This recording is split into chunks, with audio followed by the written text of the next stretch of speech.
Committee will come to order. This afternoon, I'd like to welcome Secretary of Interior Doug Burgum. While it doesn't look like many people are here yet, this is a fly-in day, and most people will be coming in during the fly-in. We generally don't do markups on fly-in day, but it's important that we get these hearings done. So I'd also like to welcome and thank Congressman Cole for joining us today in his role as full committee chair. Chairman Cole is the first Native American to ever chair the Appropriations Committee and continues to be a champion for Indian country and a great supporter of this subcommittee.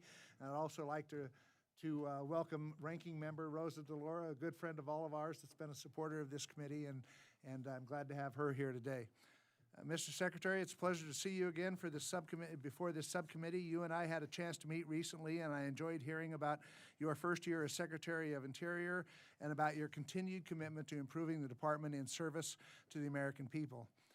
Our hearing today will address your fiscal year 2027 budget priorities for the Department of Interior and provide you with an opportunity to share some accomplishments and outline your goals for this coming fiscal year.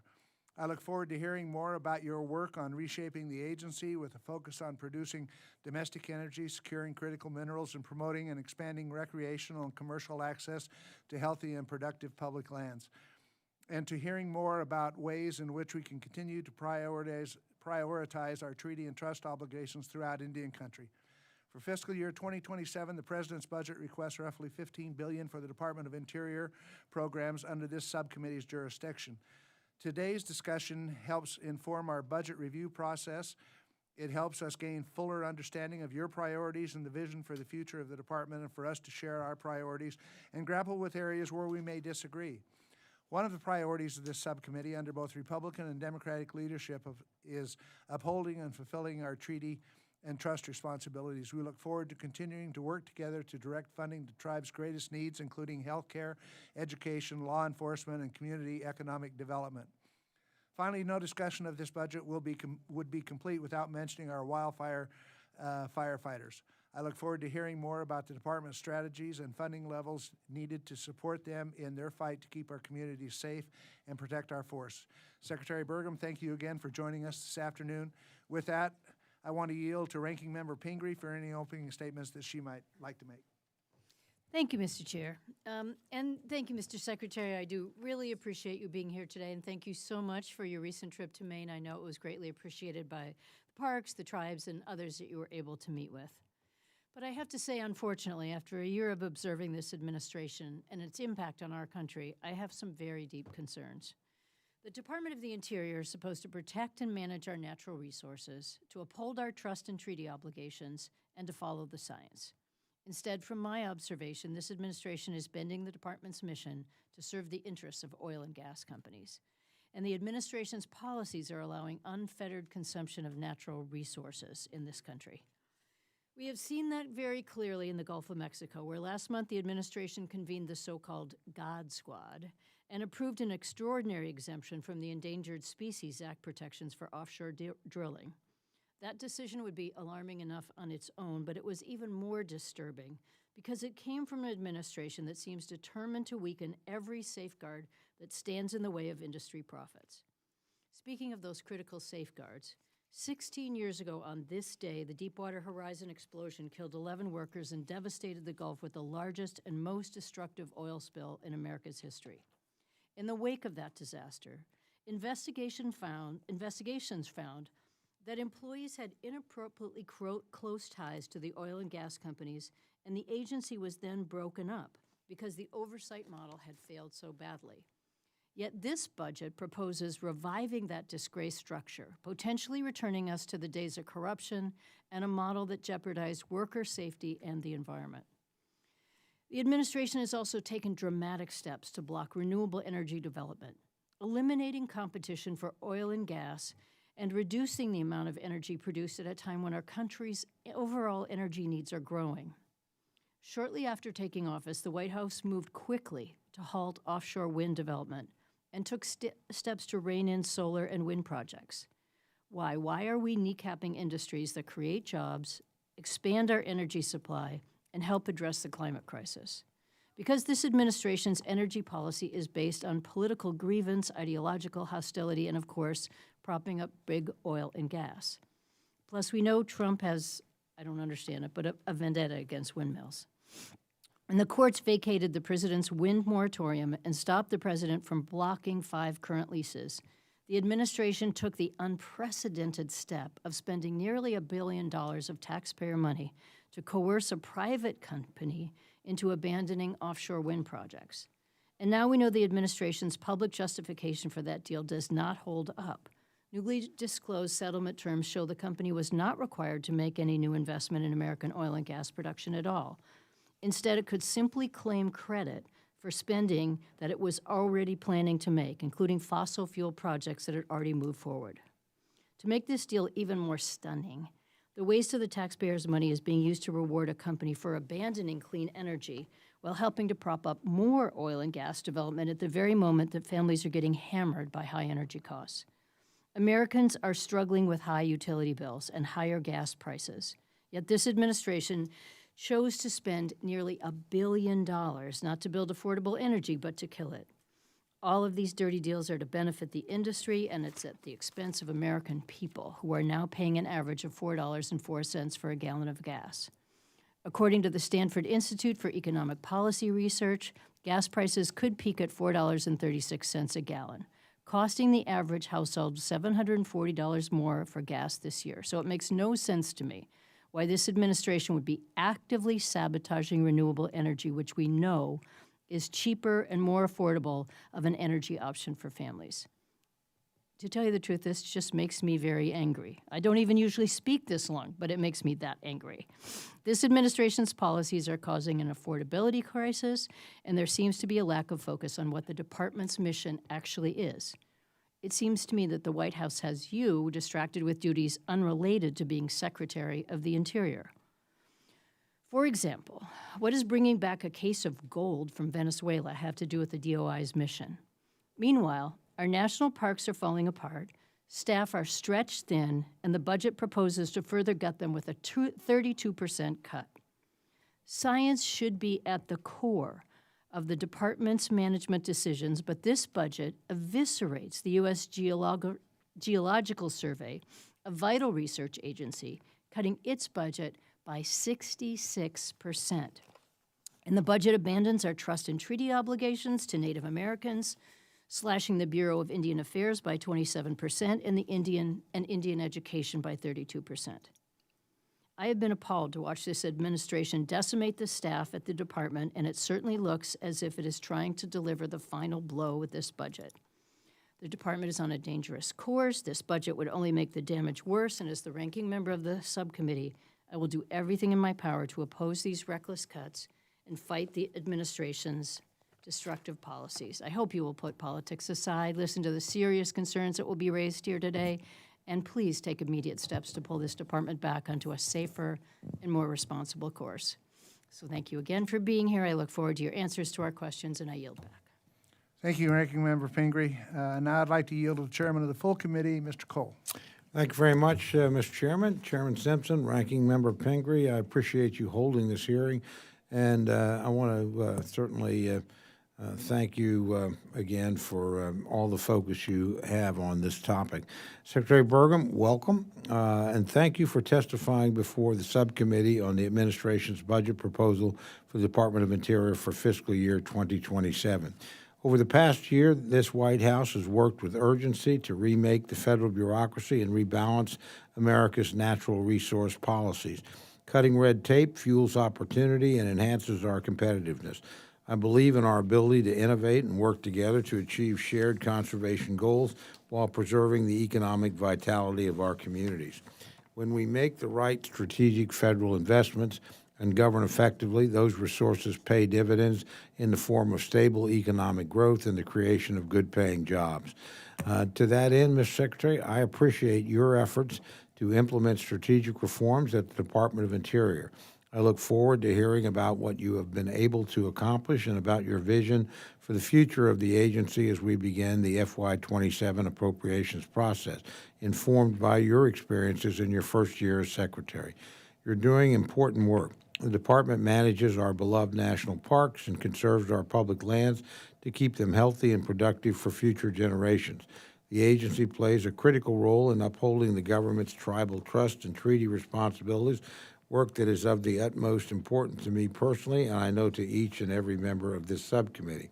It's imperative that those programs are supported by budget requests that reflect their importance and impact on Native communities.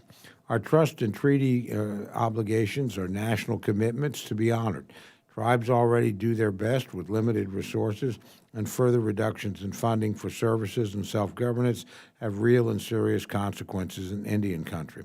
That's why it's paramount that thorough and proper tribal consultations are conducted when changes to programs are proposed that would impact the delivery of services.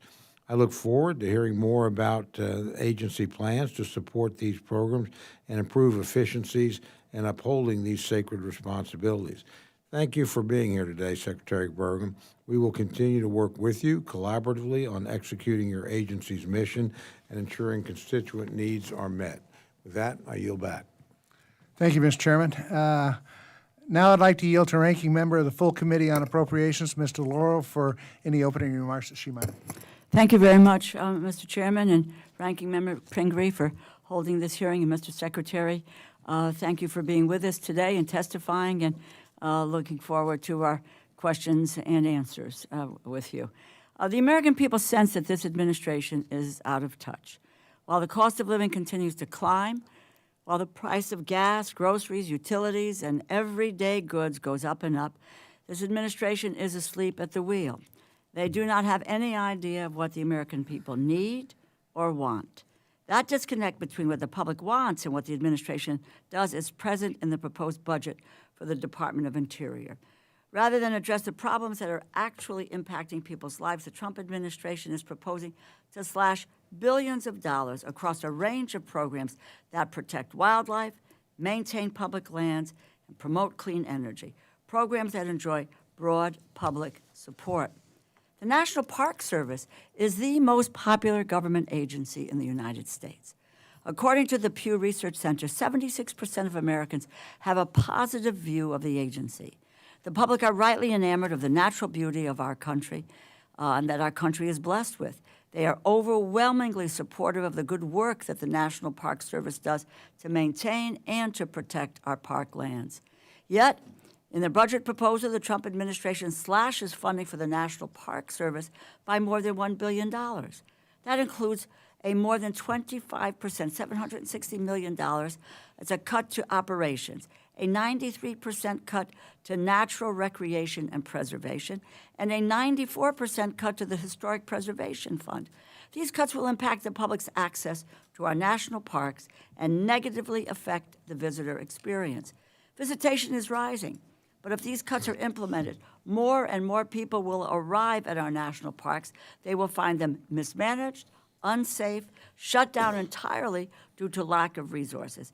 As a result, people will be unable to fully experience the beauty that these parks have to offer, and public support for them will be put at risk. But I believe that is the goal of this administration, so that when they move to sell off more land to big corporations who want to drill for oil or cut for lumber or mine for coal, they will meet with weaker opposition, and less of our public land will be preserved for public use. The president's budget request also proposes cutting the National Wildlife Refuge System by 20%, hampering conservation efforts, putting more species at risk, and eroding the overall quality of our environment. The administration proposes the outright eliminating all funding for renewable energy under the Interior Department, slowing our transition to a green energy economy while global competitors like China race far ahead. In fact, we are seeing right now how vulnerable our continued reliance on fossil fuels makes us, as President Trump's war of choice with Iran devolves into a conflict over who controls the global supply of oil. Meanwhile, the American people are forced to shoulder the burden of a 40% increase in gas prices so far, which President Trump admits will likely get worse. The Trump administration also proposes slashing funding for the U.S. Geological Survey by 37%. That weakens our ability to observe, to understand the impact that their dangerous policies are having on the environment. The future that this administration envisions with this budget proposal is one of fewer national parks, shrinking public lands, more extinct species, dirtier air and water, and higher profits for fossil fuel executives, who are the only people who stand to benefit from these disastrous cuts.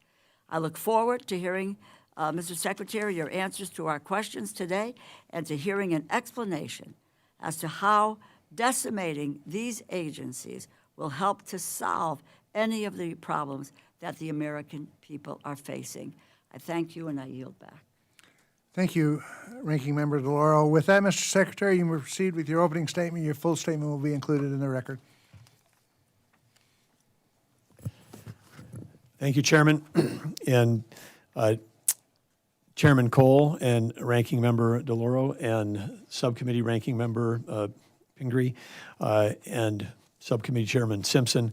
It's great to be with all of you today and the distinguished members of the subcommittee. Thanks for the opportunity to testify today in support of the President's fiscal year 2027 budget request for the Department of Interior to discuss what we're doing to make America safer, stronger, more beautiful, and more prosperous. Interior's 2027 budget totals just over $16 billion in current authority, of which nearly $15 billion is within the jurisdiction of the Interior, Environment, and Related Agencies Appropriations Subcommittee. The budget reflects President Trump's priority to pursue American energy dominance, uphold law and order, make federal lands safe and accessible for all Americans, all of which will make life more affordable for families across the country. The department touches the lives of millions of Americans. We manage America's vast energy supply and natural resources. We honor federal trust responsibilities and unique relationships with tribal nations. We deliver water to the West. We fight fires, enforce the law, and steward our treasured wildlife refuges and national parks. Interior's efforts to expand across the country ensure border security and the safety of Indian country. Our law enforcement officers have removed illegal growing operations on public lands and have removed millions of dollars of opioids from our communities, including confiscating tens of thousands of fentanyl pills. This broad portfolio is reflected as America's balance sheet. All of these assets are worth tens of trillions of dollars that should be responsibly managed, conserved, as they were designed and designated in many cases since inception, should be put to use for the benefit of the American people. While prior administrations have handcuffed prosperity and locked Americans out of the land that belongs to them, the Trump administration is doing the opposite, unlocking access and prosperity through recreation and responsible use, including by our nation's hunters and anglers. This summer, we invite all Americans to share in the access they deserve as we celebrate our country's 250th anniversary. Interior is taking steps to recognize Americans' rich history and celebrate the bright future that is being built under President Trump's leadership. The 2027 budget focuses on the continued beautification of Interior's most used assets. To continue addressing deferred maintenance, the budget proposes a reauthorization of the Great American Outdoors Legacy Restoration Fund, or LRF, for an additional 5 years. We certainly would appreciate this subcommittee's support on that. Through the LRF, the department invests in properly maintaining assets and infrastructure so visitors can continue to safely enjoy our national parks and public lands for years to come. This budget also includes several new proposals, including one, the Presidential Capital Stewardship Program, that provides for priority construction and beautification projects in and around the nation's capital region to address years of neglect and inadequate maintenance. This program will support the President's Make America Beautiful Again projects, improve safety and accessibility, rehabilitate historic buildings and landscape, and enhance our architectural grandeur. The budget also includes an increase of over $100 million for the United States Park Police, which, as you all know, is a separate group from the park rangers that serve our national parks. The U.S. Park Police is the oldest federal law enforcement agency in the country, founded by George Washington in 1791, and it's actively engaged in addressing the District of Columbia's crime emergency. Under the President's leadership, that has enabled the U.S. Park Police to expedite hiring of more than 300 new officers to help keep America's capital and our national park lands here within the capital safe and beautiful. The department is also focusing on making its operations more effective while reducing cost. The budget features 3 proposals designed to improve efficiency while including a further strategic unification of the Forest Service wildland fire programs into the department's new U.S. Wildland Fire Service. The budget consolidates the Endangered Species Act and the Marine Mammal Protection Act implementation responsibilities from NOAA to the Fish and Wildlife Service to reduce cost and streamline permitting for key facets of our economy. The budget also reunifies the department's 2 offshore minerals management bureaus into a single entity, the Marine Minerals Administration. Streamlining governance of offshore energy and mineral resources will deliver greater value to the American public and ensure the safe, expeditious, and orderly development of the outer continental shelf energy and critical mineral resources. These unification efforts will make our work to manage fires, forests, wildlife, and offshore resources faster, smarter, and more effective. Interior is committed to increasing energy development on our public lands, establishing our position as dominant in critical minerals, releasing the stranglehold that China has on critical minerals over the U.S. economy, and making sure that we've got the proper and secure supply chains while protecting our economic and national security. The department has eliminated burdensome, redundant, ideological, and counterproductive regulations that undermine efficient land management and economic development. We've restored access to the National Petroleum Reserve in Alaska. We held a record lease sale last month, which generated more than $163 million for the Treasury, and this will help capitalize on the country's vast and affordable energy resources. And in compliance with the Working Families Tax Cut Act, we are scheduling and holding energy lease sales as required by law and reducing royalty rates to increase supply and lower costs for Americans. The ongoing regulatory reform is of cutting red tape and unnecessary bureaucracy across a range of industries, including energy development, coal and critical minerals mining, agriculture, ranching, and logging that will unlock American prosperity, deliver better outcomes for American people and for our tribal nations, and secure financial returns on federally owned land and mineral interests.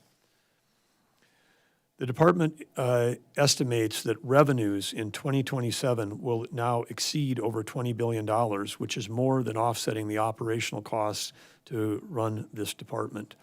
The budget also advances key administration priorities, including upholding trust responsibilities and empowering Indian country, conserving America's wildlife and natural resources, and making public lands accessible to all Americans for hunting, fishing, recreational, and other uses. We are expanding efforts to cooperate with tribes and federal agencies to fulfill federal trust responsibilities by committing to open-door engagement, transparency, and sustained communication with all 575 federally recognized tribes. In 2027, the department will also continue its commitment to advancing tribal sovereignty, promoting economic opportunities, reducing the tremendous probate backlog that was inherited, and combating violent crime and the crisis of missing and murdered Indigenous people. Millions of Americans visit interior managed lands each year, fueling a booming outdoor recreation economy estimated at $1.3 trillion and supporting almost 3% of the jobs in America now in outdoor recreation. Building on the hundreds of visitor facility improvement projects underway around the country that will be the focus of celebrating America's upcoming 250th anniversary, the budget focuses resources on visitor-facing operations at parks, wildlife refuges, and across public lands. This will help improve the visitor experience, drive tourism, create jobs, and generate revenue for local entrance communities, all while promoting responsible stewardship of our natural resources. In closing, this budget is about putting America first and doing what's best for the American taxpayer. As Interior moves forward, these initiatives advance responsible resource management, economic prosperity, cultural preservation, and serving the interests of the American people and securing our country's future. I appreciate the subcommittee's support for the department's mission, and I look forward to working closely with you to advance the President's priorities. Thank you, Mr. Secretary. As I understand it, Chairman Cole and Ms. DeLauro have other meetings that they have to get to, subcommittee marks and stuff, so I'm going to call on them first. Mr. Cole? Thank you very much, Mr. Chairman. Mr. Secretary, in November, Department of Education announced that Interior would begin to take on a greater role in administering Indian education programs through an interagency agreement with the Department of Education. While your agency begins to manage these new programs, I would strongly recommend, and I'm sure you will, carrying out thorough tribal consultations to ensure that there are no funding award delays or program disruptions that would potentially harm. As you know, if that money doesn't arrive, literally, we've got kids that are not going to get the educational benefits they're entitled to. So given that, what resources is BIA receiving to support these additional programs, because you haven't had to do them in the past, and is there an adequate number of staff to efficiently administer these new programs, and are they receiving the training they might need? Thank you, Chairman. The answer is, as part of that transfer, there's 4 programs that are coming over from Department of Education to the Bureau of Indian Education. With that, there's 16 FTEs that are coming to help manage those, and I'm certain that as those people come, some of those are actually the people that were doing it at education. They're being detailed over to BIE. So we should have both transfer of knowledge as well as transfer of programs to administer and keep those dollars flowing out to our tribal communities. I appreciate that, and I would just ask you to keep us up to date as that goes, because it's a new function for you to do, and but an important one. When it comes to programs that serve Indian country, my focus is always on improving service delivery. Can you give us some examples of how, in your view, this initiative should enhance these programs for Native youth and adults? Are you referring specifically to the Department of Education yeah. transfer? Well, I think one of the reasons why they selected those 4 programs, because some of them are grant-based, is because of the existing systems that already exist within the Bureau of Indian, BIA, in terms of managing grants and doing all the appropriate consultation. So I think that it was a nice fit, because it basically fits in with work that we're already doing. So I think the team that I've met with at BIA is I would, excited is probably too strong of a word, but they're definitely up to the task of receiving this responsibility from the Department of Education. Okay, thank you. As we talked about briefly beforehand, Chickasaw National Recreation Area resides in my district in Sulphur, Oklahoma. The area was struck by a tornado in 2024, leaving the community and the recreation area, the park itself, needing serious infrastructure and rebuild efforts. A pivotal part of disaster recovery efforts is getting the engineering, surveying, construction contracts underway. How's the department doing in working to expedite these contracts so that rebuilding efforts can move ahead expeditiously? Well, one of the things, of course, we're working on across the whole department is responsiveness. Think of it in terms of the private sector, like customer service measures. But when we have a grant program, we've got dollars that have to get out the door. What can we do to make sure that we're building business processes to make sure we're following all the rules, but still doing it quickly so we can have impact?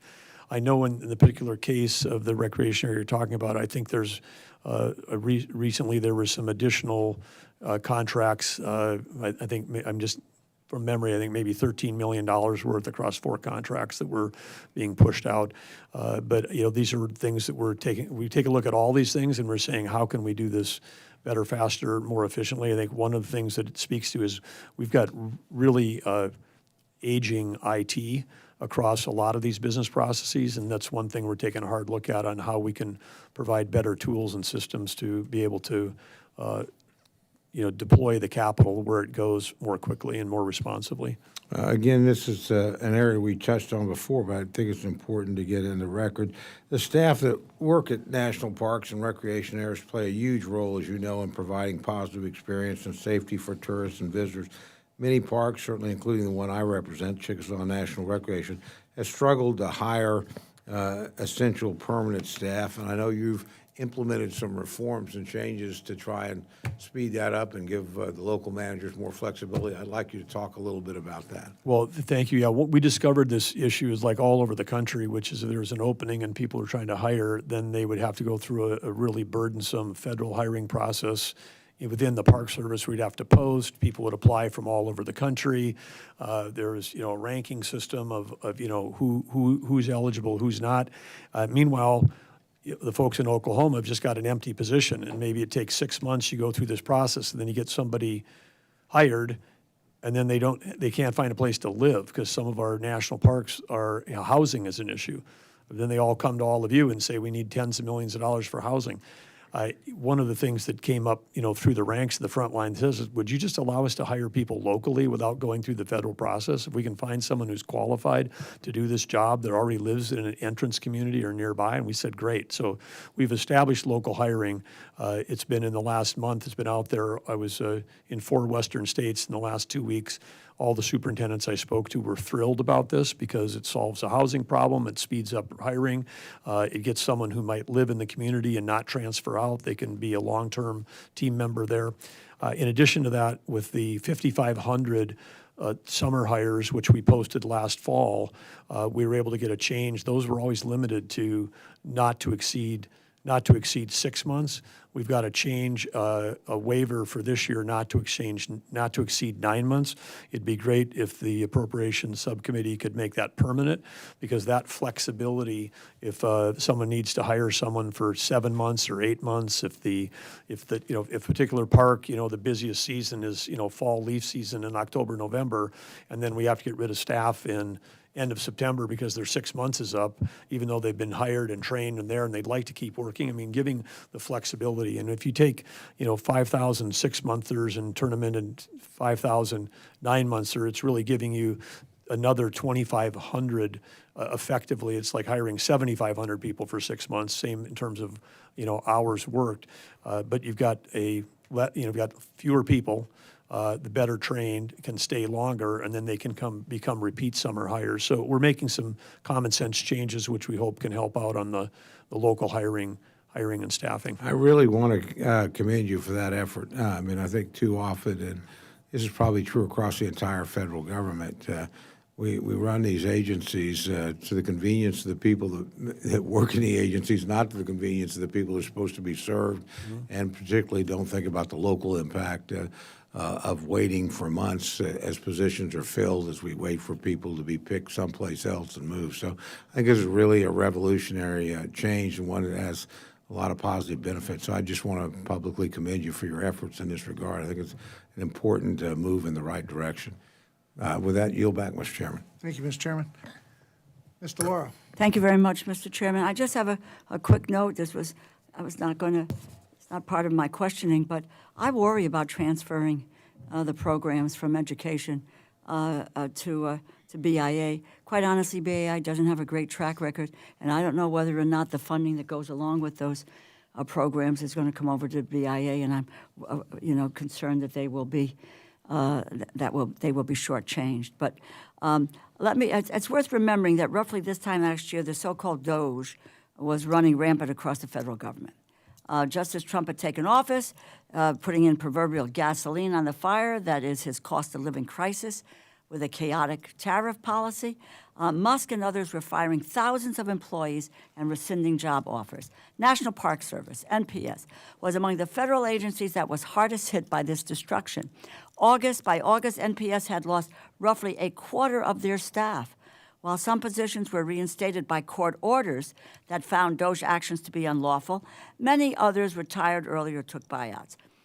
Pleased that the final fiscal year 2026 agreement that we signed into law in January included $3.3 billion for the NPS, by which we rejected a proposed $1.2 billion cut, and we did that in a bipartisan, bicameral manner. We also were able to put guardrails into the statute, including requiring NPS to hire and retain sufficient park staff to perform the agency's mission, to give Congress notice of any significant reorganization or mass firing efforts, given that another potential reduction in force could be catastrophic for park staffing. What is the major reason Congress so roundly rejected the proposed cuts last year? Quite simply, Mr. Secretary, our national parks remain that extraordinarily popular.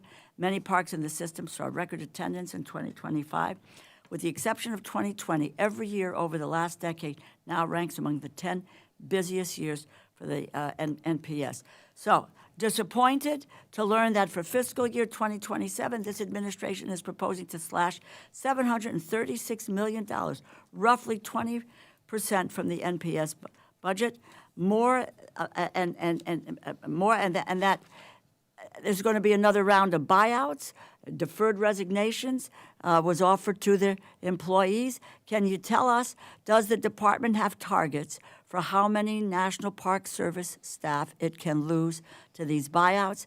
Isn't this just another way to preempt congressional action on this budget? First of all, well, thank you for the question, concern. I know that this committee, and like many Americans, cares deeply about the national parks, so there's no question that we all care deeply. I think if we can have a discussion about staffing, the first question we need to ask is not just how many people are in the national park staffing total, but how many of those people actually work in a park.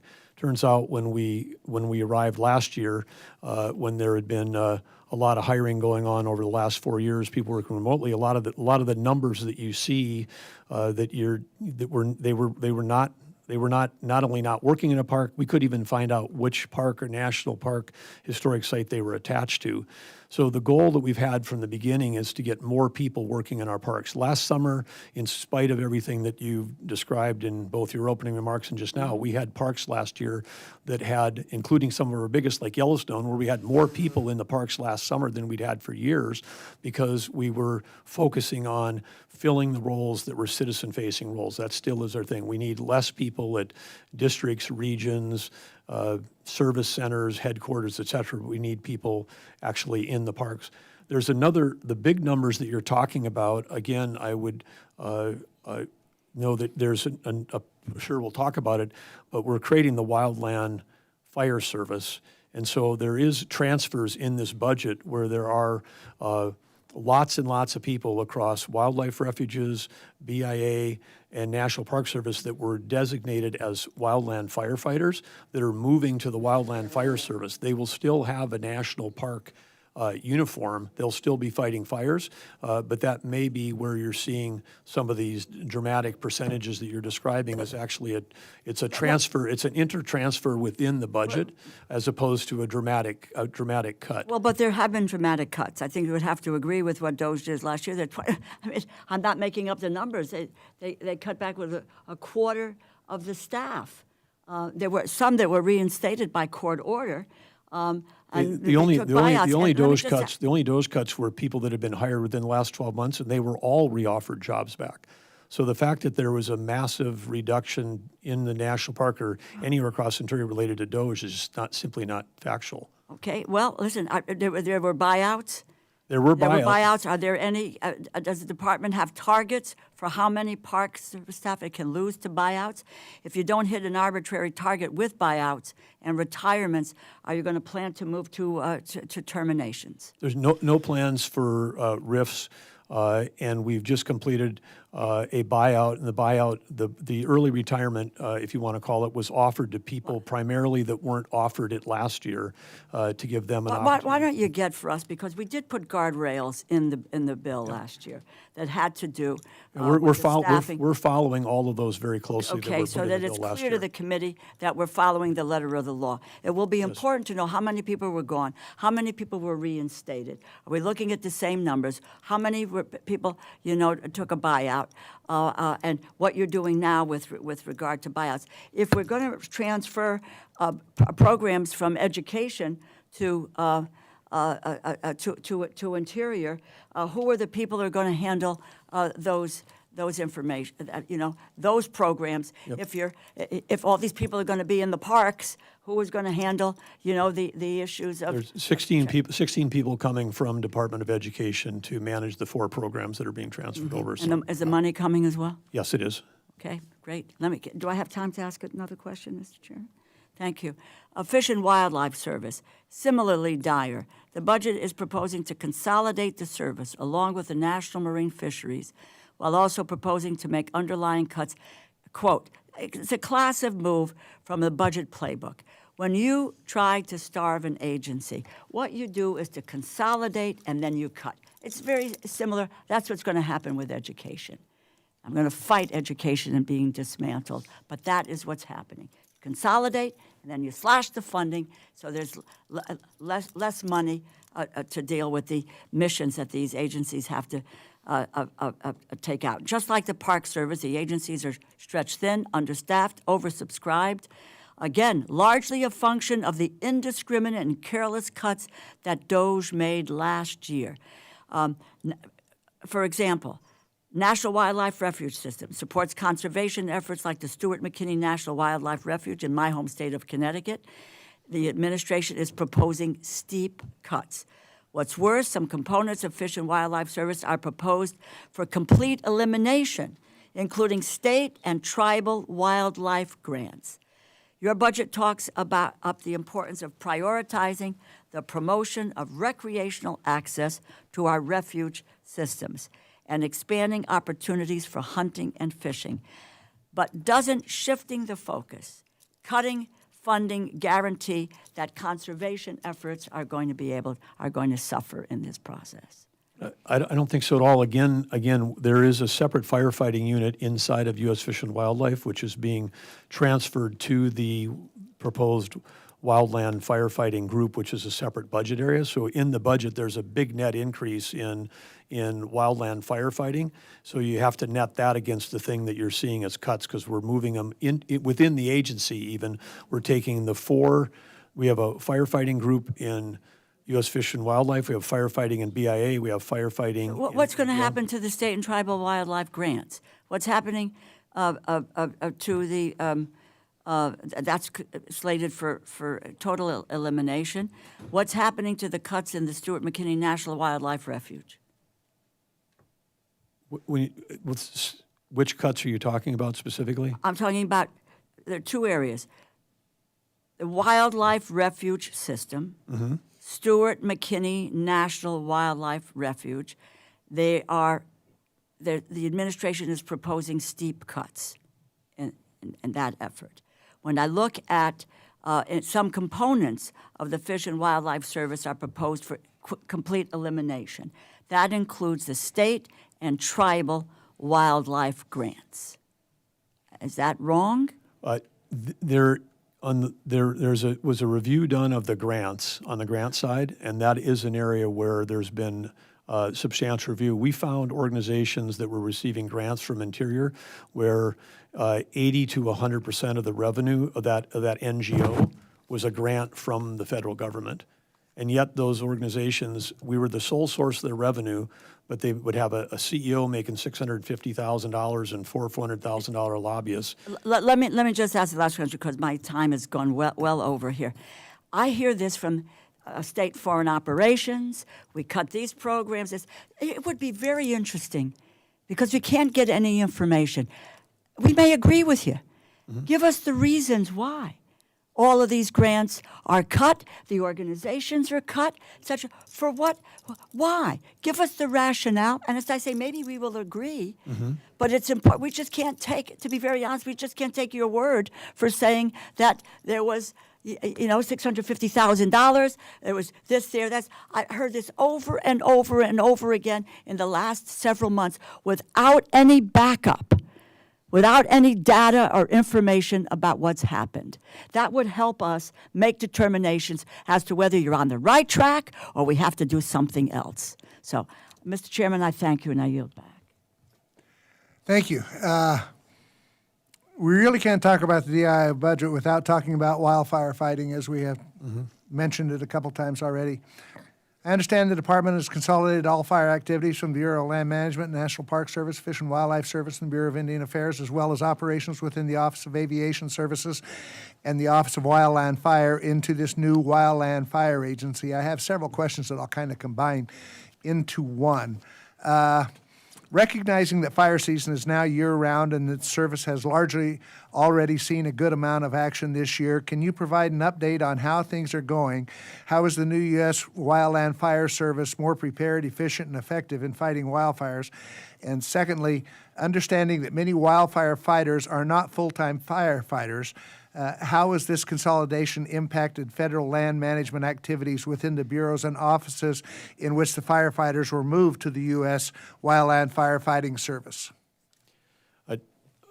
Thank you, Mr. Chairman.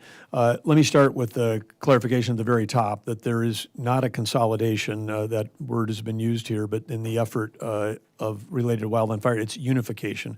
We had 4 dedicated groups fighting fire across BLM, U.S. Fish and Wildlife, the BIA, and the National Park System.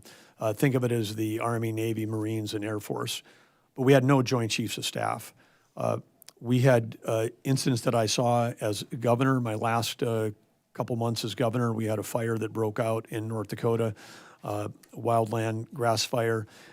We called for federal help on a Saturday morning at 6 a.m. because we knew our Blackhawks wouldn't be able to manage it. And in the federal government aviation services arrived on Tuesday. 2 ranchers had lost their life. A tremendous amount of livestock had died in the fires. And it turns out, after review, that the aircraft that would have helped put this fire out quickly was on the ground in Bozeman, Montana, a short flight away from where the fire was in western North Dakota. So that was my own personal experience before ever knowing I might end up in this job. Last year, some people may be familiar with the Dragon Bravo fire, which started by a lightning strike in the Grand Canyon National Park on the 4th of July. On July 13th, 9 days later, historic lodge on the North Rim burned down. The adjacent to that land was BLM land where the fire was put out. BLM was operating under their operational thing under suppression. The National Park Service was operating under a strategy called containment. Containment didn't work due to high winds and the conditions.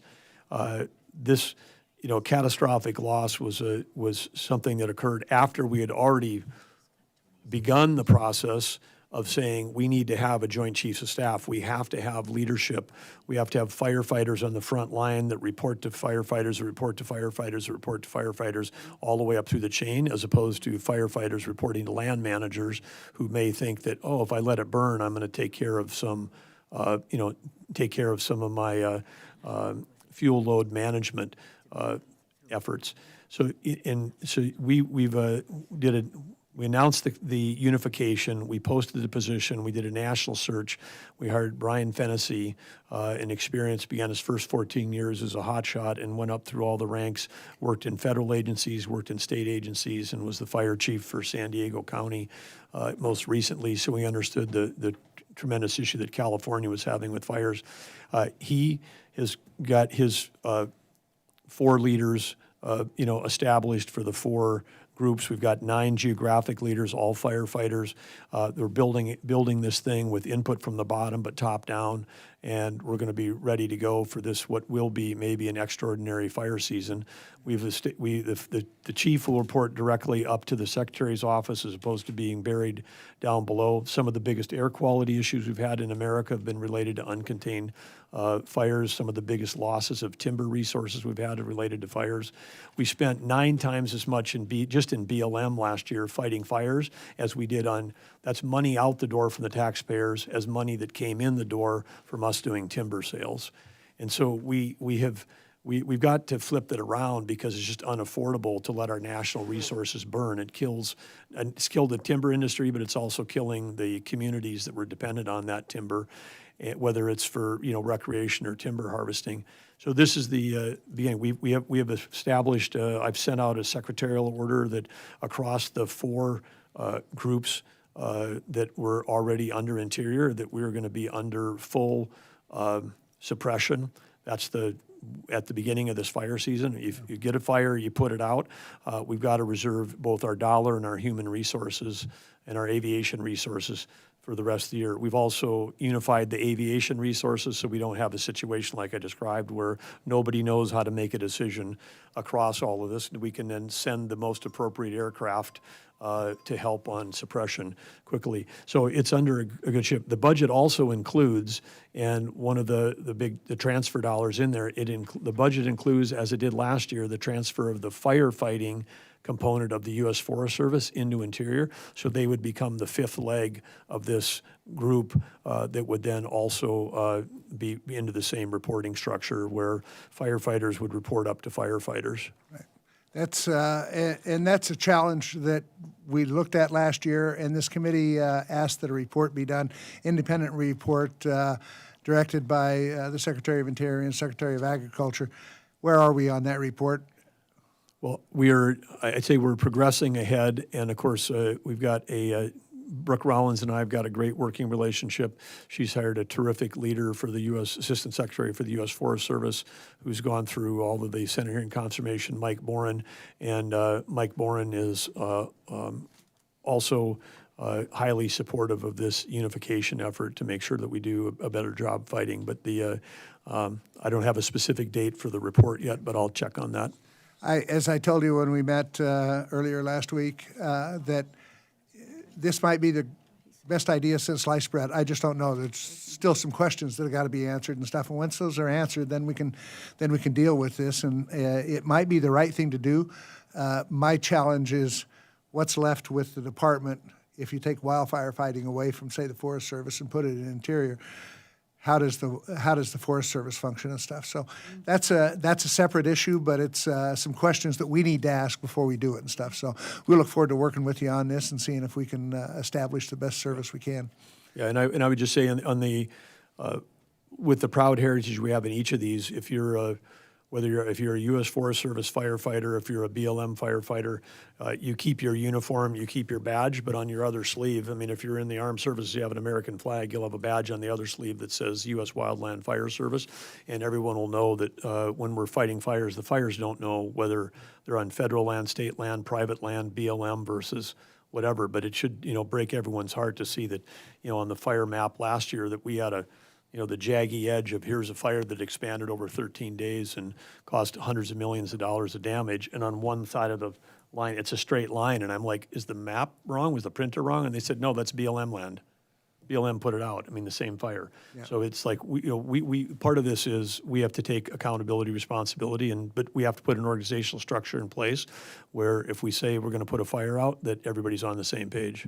And I will tell you now, as I've been studying this, some of that responsibility or some of the fault in the responsibility is Congress's fault in that we write different laws and different rules for the Forest Service and the BLM and stuff, and I think that's got to change. Well, absolutely, and one of the things that we will be doing, because we have the ability within Interior to do it, but we've got different pay scales, different retirement plans, different everything. I mean, we've got cases of people that, train, get on board in one agency and jump to another one because they might have, some better benefits than the other one. We've got to have a unification around how we think about compensating and recruiting and hiring, and then from an equipment standpoint, it'd be great to get some unification as well. Absolutely. Ms. Pingree?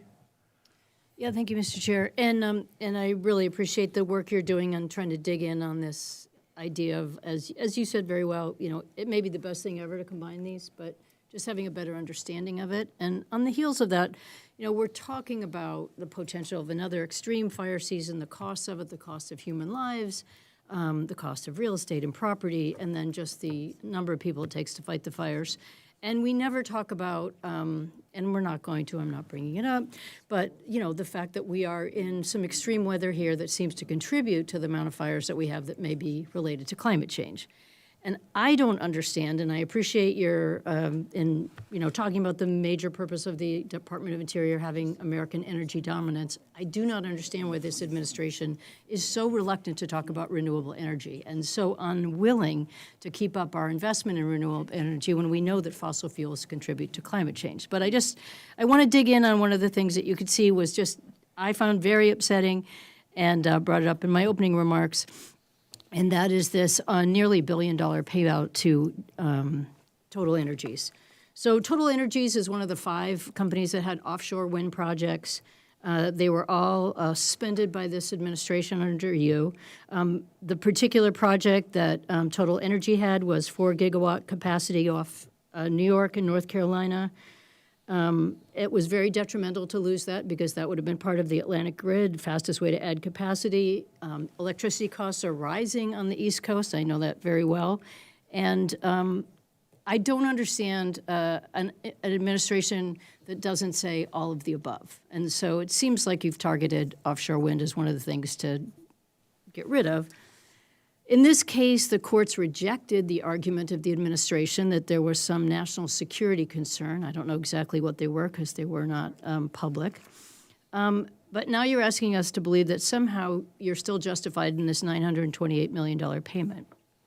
The judgment fund, which I understand that you're using, can only be used if there is a final judgment or some imminent litigation. I'm not clear who approached who first about this deal. Did Total Energies come to the department? Did the department go to Total Energies? Did Total Energies file a claim? If no claim has been filed, then what justification is there for imminent litigation rather than a sort of political payoff to get this done? I just don't understand this argument that you're making here and why you're spending $1 billion of taxpayer money, why you have negated 5 of the projects that were projected to be out there and given the American public the opportunity to have renewable energy as well as your interest in oil and gas. So can we start there, and can you explain any of that to me? Yeah, I'd be happy to. First of all, we have to disagree on a couple of facts. One is that this is affordable. The highest cost electricity we produce in America is offshore wind, and some of the most disruptive to the environment is offshore wind. And also the Total agreement was not one of the 5 that's under litigation. It was a separate one. And I also just strongly reject your characterization. This is a refund of money that Total gave to the United States of America. They paid to buy an offshore lease. That $928 million was their money that they gave us. And they then see themselves as being ineligible to build on that, so it would have been lost dollars. When the Biden administration, canceled pipelines arbitrarily on day one with executive order, there was American companies that lost billions of dollars. People lost jobs, all of the things that happened, and there was no kind of, oh, well, you guys paid a bunch of money. If we're going to arbitrarily cancel something, then maybe we should pay it back. Here, there is a national security concern. The national security concern came from the Department of War. The five projects that are actually under construction kind of wrap around the New York area where we've got some of the highest populations in the country. And it's very close to the population center. And if anyone would understand how the war has been fought between Russia and Ukraine, or it's being fought in the Middle East right now, the low-flying drone swarms are what's happening. It's when people aren't, it's less piloted and more autonomous that's flying. And it's also, as we also know, that there's autonomous undersea. The Department of War report that came out that said it was a national security concern matches those that are done by Sweden. Sweden has canceled offshore projects due to concern over national security concerns. There is clear, it's not a theory, it's not a whatever, it's just true that when you've got a 600-foot or higher tower, most of these offshore towers are taller than the Space Needle. There's hundreds of them that are out there, and they've got blades that are 250 feet, spinning, the outer edge moving at more than 100 miles an hour. They have set up enormous amounts of radar interference. So if we want to endanger, our greatest population area because of if someone launching a drone swarm attack at our country through that, or autonomous undersea because the vibration of when they're operating also affects and distorts sonar. So it gives us less detection ability if someone is coming across there. But then when we have this offshore wind, each of those towers has to be connected by a cable. Just one of those 5 that was under litigation had over 460 miles of deep sea trenching that was no permit required, whatsoever. Let's go up there and blow up the bottom of the ocean. All of the marine fishermen from the New England area that have come forward and said it's killed our fishing area has been tremendous. They were lined up at the Department of Ag last week when they were setting up their seafood office, cheering out loudly that finally that there had been a stop to putting these wind farms right in the middle of where they did all of their fishing. We had more whale groundings than we've ever had before. The marine mammals issue, because when you're pounding those and building those pylons in the ground, we know from 50 years ago, from go back to the 70s with the whale song, how far whale voices can conduct underwater. Pounding, it's up over 200 decibels. A rock concert, you can lose your hearing at 140. 200 decibels pounding these things into the ground. Sorry, I have to stop you here. You just had the God Squad get rid of the Endangered Species Act in the Gulf of Mexico, which will probably be the end of the rice whale. So I'm sorry, but so many of these arguments, I mean, you can provide me with some facts. I don't agree with you on costs. I don't agree that they're disruptive. I represent the Gulf of Maine. Believe me, if I thought this was disruptive, we wouldn't be permitting offshore wind off the coast of Maine. I'm sorry. We just disagree on some of these arguments. And I understand your argument on, back in the Biden administration, I'm not going all the way back there, but this was $1 billion that you're giving back. You can decide it's unaffordable, but that is now for the company to understand. Do you have another plan to re-permit that? Are you going to have another company go in there? There's no good argument for taking it away.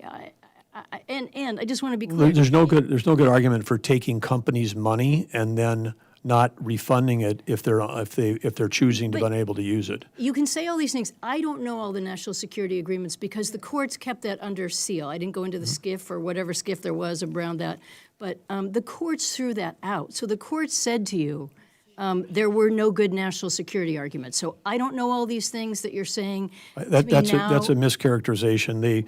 In some cases, the court said it's not an issue because the blades aren't turning yet. And as soon as the blades start turning, then they would be a national security. If you're going to be talking about pounding and those kinds of things, then we can't have offshore drilling, and you want to re-permit the whole East Coast for offshore drilling. If you want to talk about danger to marine mammals and danger to fisheries, my next question, when I come back to it, is going to be about what happened with the Deepwater Horizon, and you want to reduce the permitting standards there. There's just a lot of hypocrisy in your argument. There's zero desire to do anything but continue to improve on the process. And in your opening remarks, you made a statement, which I also disagree with, that said that somehow the findings showed that there was an issue and therefore these agencies should be broken up. No, it didn't say that. It said there wasn't enough inspections. It said there weren't people present from at that time, MMA present observing those pressure tests on those blowout well devices. And with this organization we are proposing now to go back, we've kept honor out. That's the group that does the revenue. So the revenue is in a separate group, but having the people that are doing the inspections and the regulation in the same group makes an enormous amount of sense. It's not about cutting corners. It's not about lessening things. It's about improving our ability to make sure that we never have a Deepwater Horizon again. And to suggest that somehow anybody in the industry or this administration wants that to happen and we'd be willing to do that, that's ludicrous. Why would we want to do anything that would harm our country, our industry, our wildlife? Why would we want to do that? We wouldn't want to do that. Because it appears to me that this administration is trying to roll back regulations wherever they can, whether it's about toxicities and the toxics in the environment, or in this case, and I'll just jump right into that one. I was going to save it for the second round, but I'll just get it done. I went back and looked at the Deepwater Horizon tapes and the investigations that were done. And one of the things that was of deep concern to people is that there was a combined organization that was doing both the permitting and the inspections. There was an incredible amount of corruption. I'm sure you've read about it and seen what was going on at that particular moment in time because of the close relationship between the oil and gas industry and the people who were doing the permitting. And it was recommended that we separate those two agencies. So I would love to see more about how you think there will be protections. But as with so many things about this administration, and the ranking member of the full committee said the same thing, you've already announced this transition, and you're moving forward without congressional action. We don't get to see what you're trying to do differently. I would love to. If you want to make the case to me that somehow this isn't going to repeat those exact things, and that the God Squad wasn't set up so that you can do more damage to endangered species in the Gulf of Mexico, I'd love to see all those things. But we don't currently have that because this administration gives us so little information. And I just want to be clear. The administration is also attempting to roll back other reforms, such as the blowout preventer regulations and decommissioning requirements. And I had forgotten until I rewatched all the videos. from that horrific oil spill and the loss of 11 lives of those people who were on that rig, that the blowout preventer hadn't been properly inspected, and it was a big cause of the problem. So why would you be rolling back at this moment in time? And how can I feel confident that we're going to have adequate environmental and human protections in what you want to do in the future in drilling for more oil? Well, first of all, we're not rolling anything back, so you have to stop saying things that aren't true because it's not true. We're not rolling anything back. I just got done saying that we're actually making sure that we have our team members present during the inspections and of those blowout preventers. Specifically, it's one of the things that we want to make sure that we're doing, and this new organization is going to make sure that we do that. So you and I are trying to solve the same problem. Could we see more about what you're planning to do in combining these two organizations to have a better level of confidence that we're not going back there again? Yes, yeah, I'd be happy to share what we're doing. And I've used up plenty of time here, but I'm just going to go back to the beginning to say it is ludicrous in my mind to say that you have deep security concerns and fishing concerns and all these other things about offshore wind, yet you want to increase the amount of oil drilling off the coast of the East Coast in Alaska and everywhere else. It's hard for me to believe that that is not more dangerous, and I would like to see the information that you have to tell me otherwise. Thank you, Mr. Chair. Ms. Malloy.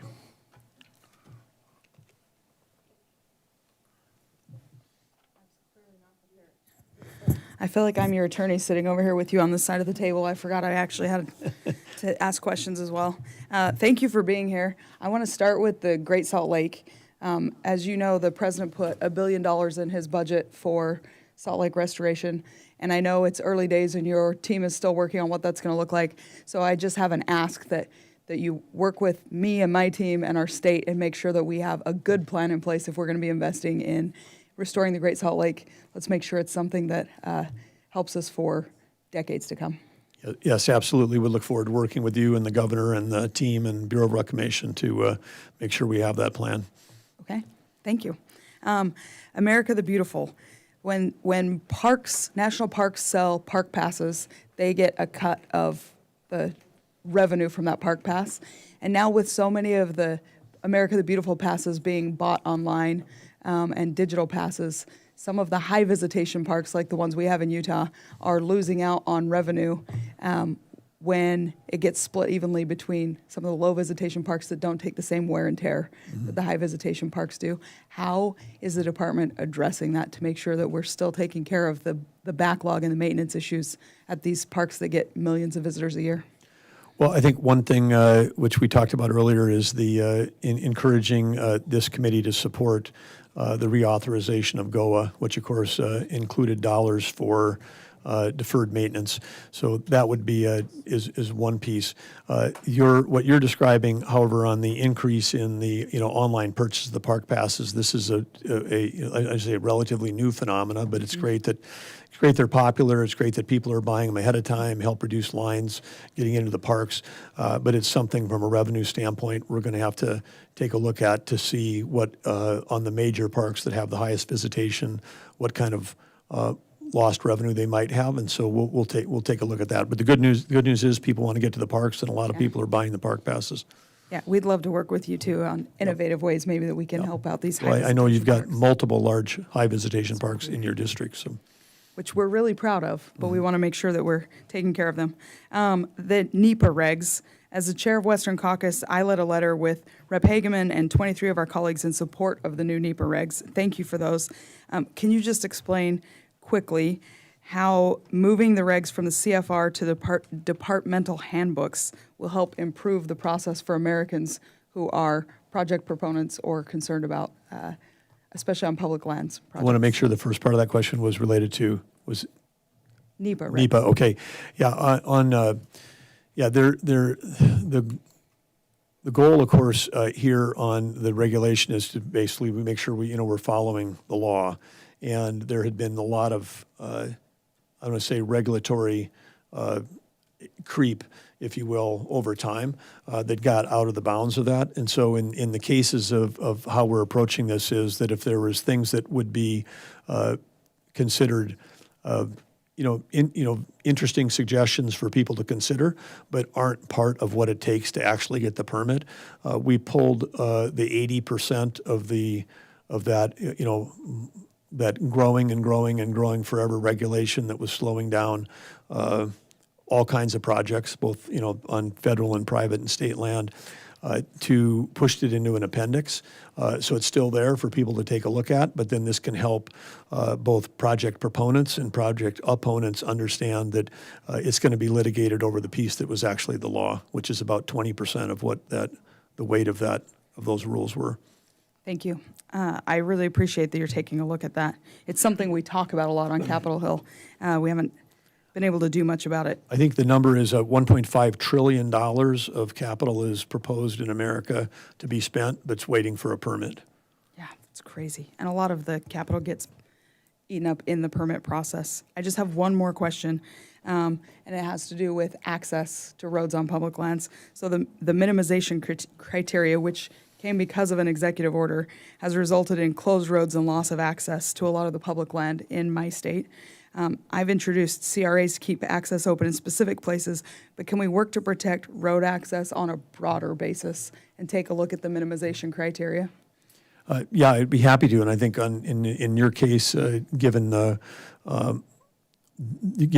amount of public lands in Utah, it's a state where I think we're at over 60% is public lands. Yes. Access matters, and we're trying to make sure that we're increasing access as opposed to reducing it. So would be happy to specifically review with you any particular sites or locations where we could work together to see if we can come up with a solution. Thank you. And I just saw news today about DOI implementing the Congressional Review Act on Glen Canyon National Recreation Area to make sure that it's being treated like a recreation area. And I just want to say thank you for that, and I yield. Mr. Harder. Thank you, Mr. Chair, and thank you, Mr. Secretary, for being here. I'm going to start by saying something that I really agree with you on. In establishing the National Energy Dominance Council, which you chair, this administration said we must expand all forms of reliable and affordable energy production, drive down inflation, grow our economy, create good-paying jobs, and reestablish American leadership. That sounds pretty good to me, and I really share a vision where it should be easier to build more affordable energy. Unfortunately, the record that I see doesn't always match that rhetoric, especially the pause that was started at the Interior Department July of last year on wind and solar. Since then, 18 gigawatts of solar have been canceled or stalled, 4 gigawatts of wind, 500 projects total, at a time when I think our grid needs the cheapest electrons it can as fast as possible. Help me understand what's going on. I know there's been a little bit of a thaw since then, and thank you for that. Tell me, what's the holdup on getting solar and wind projects out the door?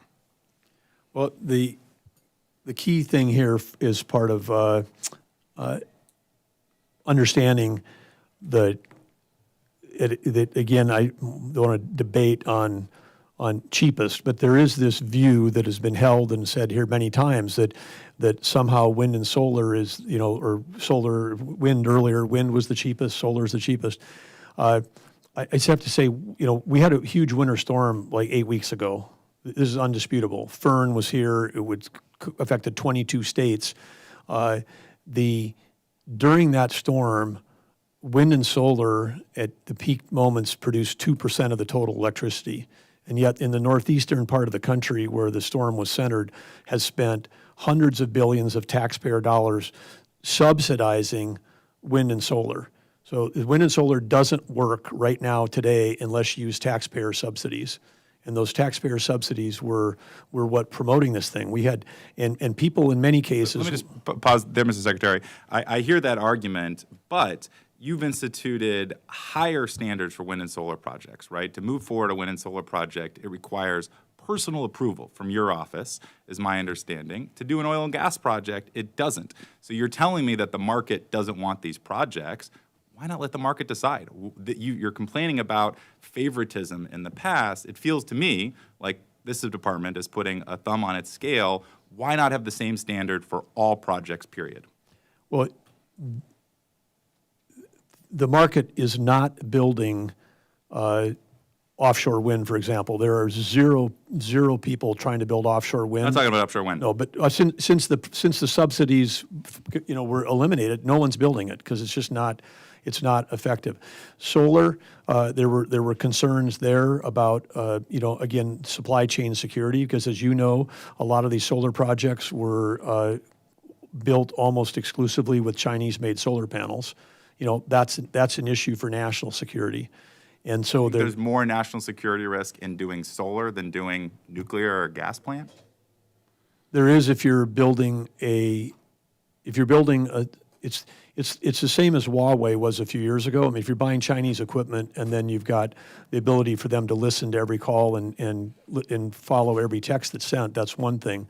But on the solar panels, the same thing, where, us being dependent on a rival for a supply for solar panels.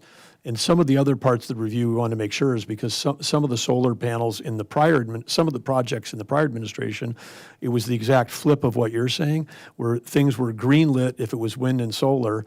And in some of those cases, with our multiple use mandate that we have on BLM, like in the case of Nevada, where if we got solar panels that are being built over the top of rare white sage in I hear you, ecosystems, sir. then we have to review those.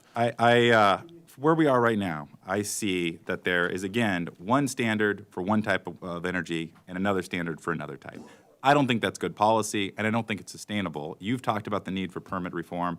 I want permit reform yesterday. I think any precondition for moving that forward is going to require a level playing field for all types of energy. So I know that's a legislative question as well, but I think that's- Another factor in the thinking is beyond just the project of generation itself, it's also the grid, because in places in our country where we over-rotated towards sources that are dependent on the weather, and we built highly expensive transmission lines as well, then when the sun goes down, the wind's not blowing, there's no electrons going down those transmission lines. The cost of all of that is borne by the person paying for the electric bill. So where weather dependent intermittent can work is if we have enough base load. It has to be the right mix between I hear those two. your perspective. Again, I think if we have a level playing field, we let the market decide, we have one type of permit process for everybody, be a huge improvement. I hear the complaints about previous administrations putting their thumb on the scale. What I see now is secretary level approval required for one type of project, but not for another. And again, I don't think that's sustainable or good policy. But moving on, I wanted to quickly talk about wildfires. 9 months ago, wildfires are a big issue in California. Thank you for some of the work that you've done on that. I think it's an area of wide bipartisan agreement. 9 months ago, I sent you a letter asking about the Wildland Fire Center proposal. We're still waiting for an answer. Can you respond to this letter and at least give us a little bit of a sense on how we can work together, not at this hearing, but on this Wildland Fire Center proposal? Can I get your Yes, comment, and sir? I'll personally take accountability and apologize to you, because we should be responsive to people that are writing to our department, so I'll follow up on I know that. you got a lot going on, but But if our team, if I need to, I'll ask you again if we can get a copy of the letter you sent 9 months ago, because we want to be responsive you to do that. it. I think it's an area we want to be able to work together on to make sure that you and the Forest Service have all the tools possible. Thank you. One last issue on gas prices. Big issue across all of the country, but especially in an area like mine. Last week, I was paying $8 a gallon at the pump, which I know for some of my colleagues sounds insane. Even for California, that's pretty extreme. You're the chair of the President's National Energy Dominance Council. What should I be telling my constituents when they tell me that they can't afford to fill up at the pump? Well, I think that you should tell them that the state of California should, because you're talking about gasoline, and It's not just a California problem. I mean, folks are paying $4, $15 a gallon all across the country. Yes, and California has a special challenge in that California imports more oil from foreign countries than any other state, 63%. They were one of the only states that was dependent on oil coming through the Strait of Hormuz. The number one importer from California was Iraq, where it was coming in. There used to be 40 refineries in California. There was 8, now there's 7 going to 6 because of the regulatory environment. And so now we have oil that's shipped around the world to be refined in Korea to arrive back in Long Beach, California as a refined product. So a big chunk of the cost in California, excluding the taxes, which are high, but just looking at the core price, is because of the supply chain that comes to California. And you can't right now get gas from the Permian, from the Bakken, from whatever. California became Hawaii. They turned themselves into an energy island, and that's the root cause of the high prices. So what you tell your constituents is that there has to be a policy change, which is California is essentially a national security risk, because if we really had an issue, then and those ships couldn't arrive every day. If there aren't ships arriving every day in San Francisco Bay and in Long Beach offloading energy, there would be lines in California, when the rest of the country there would be no lines, because we've got an excess supply in the rest of the country, but we have to import it into California. Thank you. Well, I've exceeded my time, but thank you, Mr. Chair. Mr. Amade. Thank you, Mr. Chairman. Welcome, Mr. Secretary. Just real briefly, no disrespect to African-American folks in the country, but in Nevada, at all points in time, BLM stands for the Bureau of Land Management. And so recently, Black Lives Matter, it's always been BLM. You own 8 out of every 10 acres, not BLM, but the federal government does, in the state. So while Utah is got a whole bunch, nobody is more dependent upon federal land management policy than Nevada is. You got Bureau of Rec, you got Forest Service, but the biggest one by far is BLM. Can you tell me what your number one Nevada-specific priority is as the Secretary of Interior? What's number one on your list when you wake up and you go, those guys between California and Utah? And by the way, we get a whole bunch of our gas in Las Vegas and Western Nevada from you folks. People are thinking about driving to Elko to buy it from Utah. But anyhow, what's the number one priority? Well, having just been back in Nevada in the last 2 weeks and had a great rancher roundtable, I would be saying number one is to make sure that we stop get the burdensome regulations that are killing ranching in America on public lands. And along with that, we got a big wild, horse and burro problem in Nevada that's wreaking havoc on the habitat. But at a higher level than any of that is actually is on the mining and mineral side.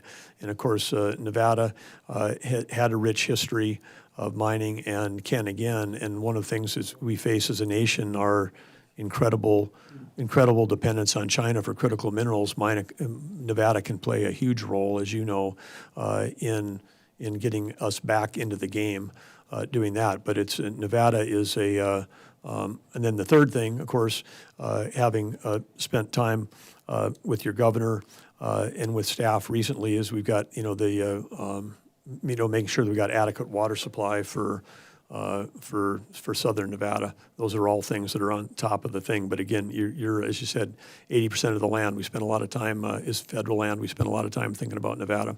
So when you're talking about land management, I get the economic development side and the effect on private business and whatever. Any plans for the checkerboard? Because several people here have mentioned access to public lands. And as you know, you've got it in Utah. When you talk about the checkerboard from the Transcontinental Railroad, that locks that up, X miles on either side of it. And so when every other one, any plans that are starting in your department to say, here's consolidation, not you'll win, somebody gets more than the other. It's like it's checkerboard. So here's our blocks and here's private blocks. Maintain any plans at all at the department level to address checkerboard? Well, where we're allowed to by law, we're happy to, pursue and address that. We did last year complete a checkerboard effort in elimination in Utah, and so we've seen the results can work, where we were able to swap lands. Any plans for Nevada? No plans that I'm aware of right now, but if you've got some ideas or suggestions, we're happy to work with you and your staff. I heard the talk about the fire stuff, and that's all great, and I'm a little concerned that we were asking for a report, and it's been a year, and people gripe about Congress's timeliness, which is fair. But one of the things I didn't hear you say, and we got this leg, we got that leg, these guys over here, Forest Service is the fifth leg. Is there a leg on that? You said that the head guy's gonna be from San Diego. I've spent a lot of my time over the years when you got a type whatever team coming here, coming there, with calls from local fire chiefs going, I need you to call whoever the incident commander's from. Sometimes it's from CAL FIRE, so we talk slower for CAL FIRE. Other times, I just couldn't help that, you know. We need it. Yeah. Other times, it's, Forest Service, BLM, whatever. I would like to know who to talk to say, I know the plan's the recipe's being finalized. I'm hoping that there's a part in there to go, one of our big things is, since you guys are gonna go around and hot shot it and go to wherever you're needed, that there is something dedicated to making sure we talk to, I didn't even hear mention of state foresters, not that they're blameless in anything, but the local folks, the state, so that we don't have this, and this isn't at you personally, obviously, or even at the Department of Interior. We're from the federal government, and we're here to help you, and you talk about your frustration in North Dakota, where it's like, I just need the plane from 1 hour's flying time away. But that's a great example of, there better be a sixth leg that talks about local liaison having a seat at that table of 5 or 6 or whatever it is. Any thoughts on that? Is anybody in charge of that at your unification process? Yes, and there'll be a leader for Nevada who will be responsible for that. It's one of the geographically designated areas in the. So how are you going to pick them? Do you know? Okay, we're going to have a Nevada person. Who is it? Southern Nevada, Northern Nevada? Because your acres are in the north. No disrespect to the trips to Las Vegas. I mean, it's a hard place to talk people into going to. But the majority of the mission is north of there. You're retired. Yeah. Thanks for that, Mr. Chairman. Last thing, who do I talk to? It's probably in the accounting thing. For years, we've been around and we talked, and you guys touched on it a little bit in previous stuff. How are we going to fix the deal in Park Service? We're going to hire a local, all that other sort of stuff. I have 6 BLM districts in my district. And it's always, hey, we got range cons where those things are empty. We got this, that, and oh, by the way, even the fire personnel is like, yeah, we're going to hire them. We're going to speed that up, which is all good. But oh, by the way, we got to figure out where they're going to live. To renting motel rooms, blah, blah, blah, for them just to live at. If they're in the Winnemucca district or whatever, they can't afford to take the job wherever it may be on those far-flung missions. And for several Congresses, it's like, hey, what are we going to do about the peeps so they can afford to live where anything underway in that, or is it still just, it's great work and hope you can be a little bit self-sufficient or sleep in the back of your car because you're working in the Ely district office? Anything floating around? Well, is your question about housing? Or is My question is about either whether you provide them housing or whether you pay them more, whether you whatever. It's like they can't afford to take the job and work out in the hinterlands. And it's been like, yeah, we need to do something about that. We doing anything about that? Well, I know that we've had housing issues expressed and affordability exists in the National Park Service around especially around our entrance communities. But would happy to follow up with you if there's specific areas in Nevada where you think that we've got the same issue, because that's not one that I had heard about during our. I hear it every district office I go to, so I will follow up with you. And also, by the way, I would be remiss, you got a guy who's the state director in Nevada, John Raby, who I guess is pulling the plug here in a couple weeks. Please replace him with somebody as good as him. Problem solver, true pro. Sorry to see him go. And I won't put any of my other real feelings about that he's a quitter or stuff like that on the record at the hearing. I yield back. Thank you, Mr. Chairman. Thank you, Mr. Secretary. Thank you. Ms. McCollum. Thank you.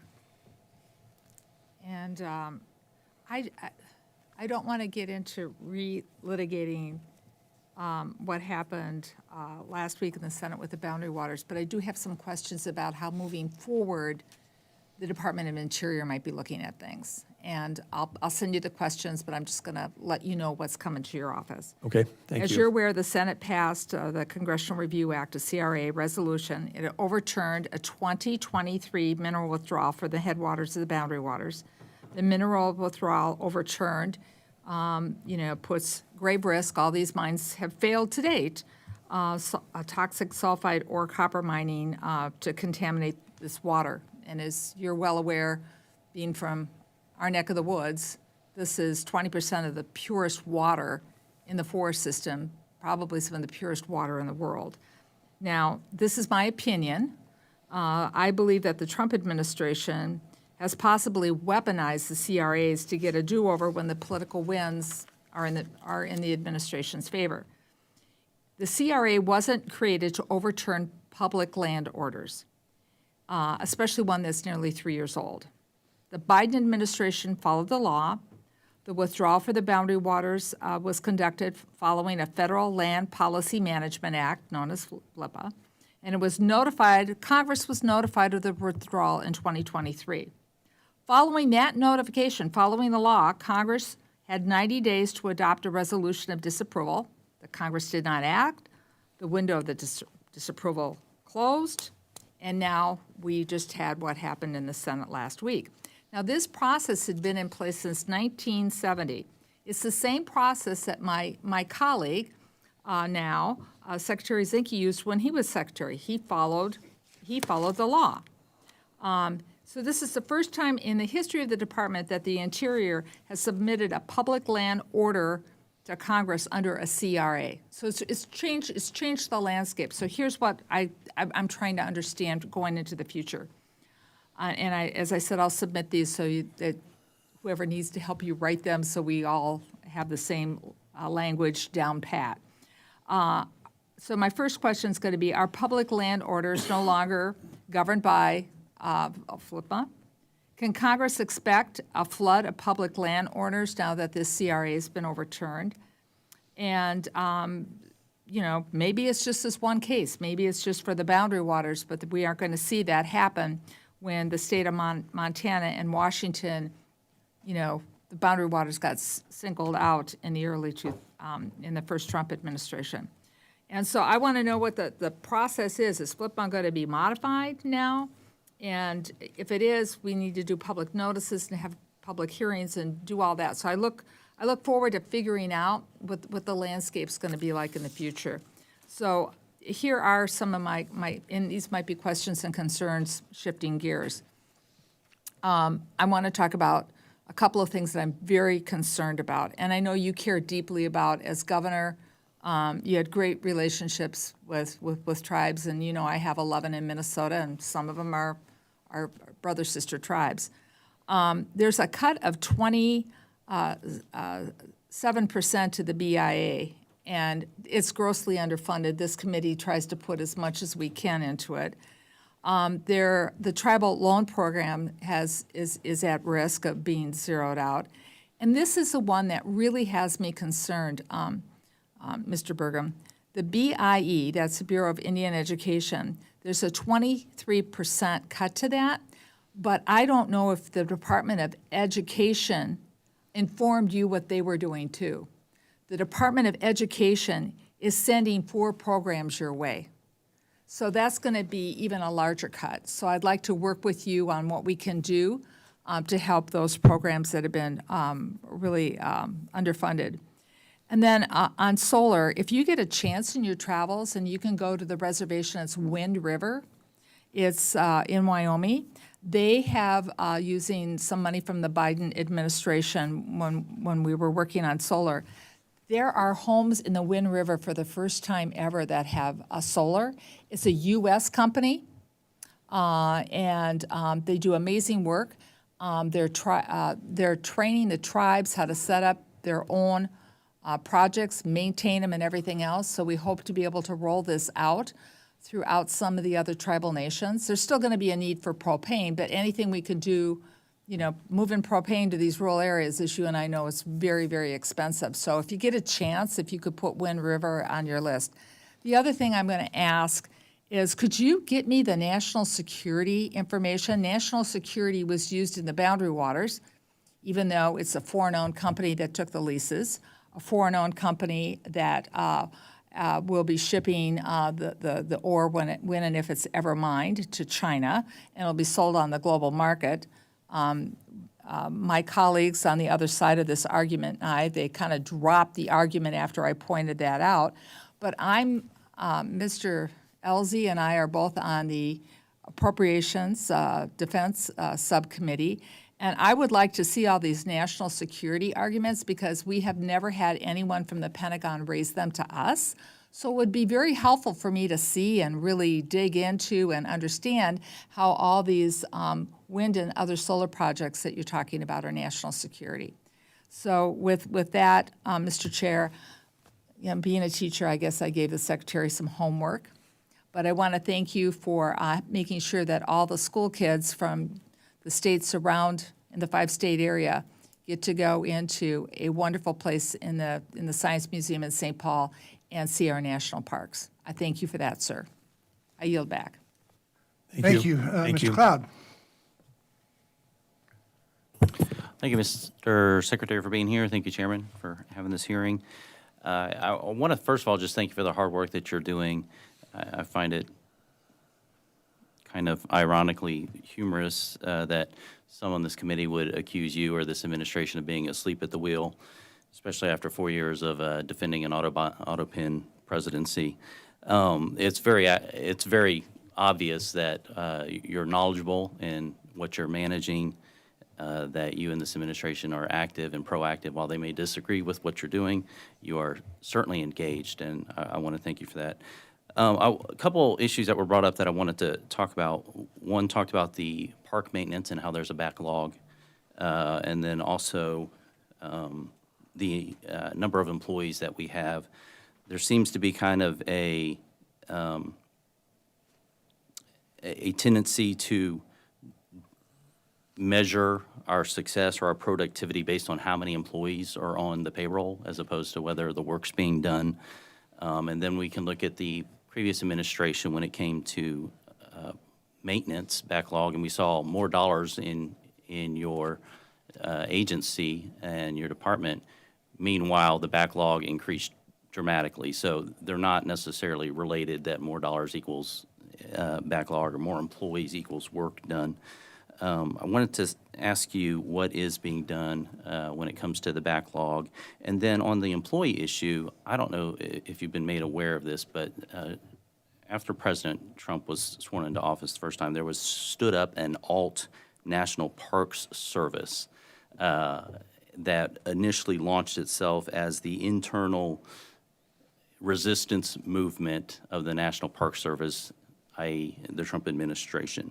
Now, they've since been very careful about digitally scrubbing their footprint to where it doesn't say internal anymore, but we've talked to those within the National Park Service who says this is very much alive. It's being done on work time, and it goes pretty high in the organization, at least as of some months ago. So wanted to see, I think you agree that anyone serving in the executive branch should be serving at the pleasure of the president and under the authority designated and by the President of the United States, or the people to the President of the United States. What's being done to clean that up, and then what's being done on the maintenance backlog? Let me take the maintenance backlog first, and I appreciate, Representative Cloud, your understanding sort of the difference between the operating line and the capital expenditure line. Because one of the things when we talk about budgets, going up and down, it just in an overall coming into this thing, last year it was clear that based on all the hiring that had occurred, but all the hiring that had occurred where people were working remotely and weren't actually working in our parks or refuges, that we had it increased the people cost of the line, but we were decreasing the expenditures relative to CapEx. So trying to get get the business model back in line so that it would actually be working is what we've been trying to do, and I think we're making some good progress there. But again, the the reauthorization of UNDERGOA, the LRF, would be fantastic, because I think the estimate for backlog now has grown to $35 billion across Interior, across the assets. This is a decades-old issue. It's not like it appeared last year. And we need to absolutely get after it. It does. This is, everybody that's worked in these problems knows that that number doesn't get smaller, because there's a tipping point where if you don't repair a road, you don't repair a building, you don't repair a roof, at some point you go past the repair thing and then you drop into replace, and then the number just jumps up to the next level. So again, appreciate that. We are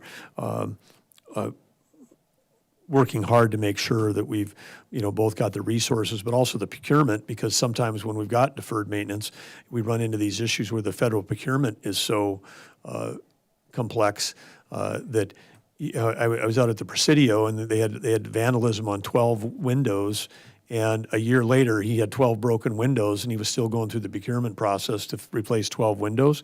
And if the National Park Foundation or the Presidio Foundation, could have been able to take over that project, they would have replaced them the next day. And so again, working with these partner organizations, Friends Group, National Park Foundation, other foundations, if we can get more dollars and more authorities to them, then sometimes we can actually take care of these things when they cost a lot less. As far as the sort of the underground, as you're describing it, that's there. This has been it's a known problem, and we're trying to address it, but also trying to address it with education. There's a lot of fear-based organizations. One of those is a group called the National Parks Conservation Association, which uses the national parks name, but they hire lawyers and they fund candidates that are opposed to this agenda, and they're not spending any of the money they raise to actually do conservation. Wow. And so it is there's plenty of folks that are out there that are benefiting from the be afraid, this is what's happening to your parks. But they don't say send the money to the parks, send the money to the National Park Foundation, send the money to us, so that, and we'll solve the problem, but they're not investing in actual conservation. So it is a challenging environment to work in, because there's large business models. It's also almost become like an industry of attack, spread misinformation, generate fear, and then generate revenue, but not actually work to solve the problem that they profess to be concerned about. Wow. Well, thank you for that insight. Touching on American energy dominance, you've done a lot on that, and certainly this administration has, kind of bringing us back specifically to baseload energy, to cheap energy, affordable energy.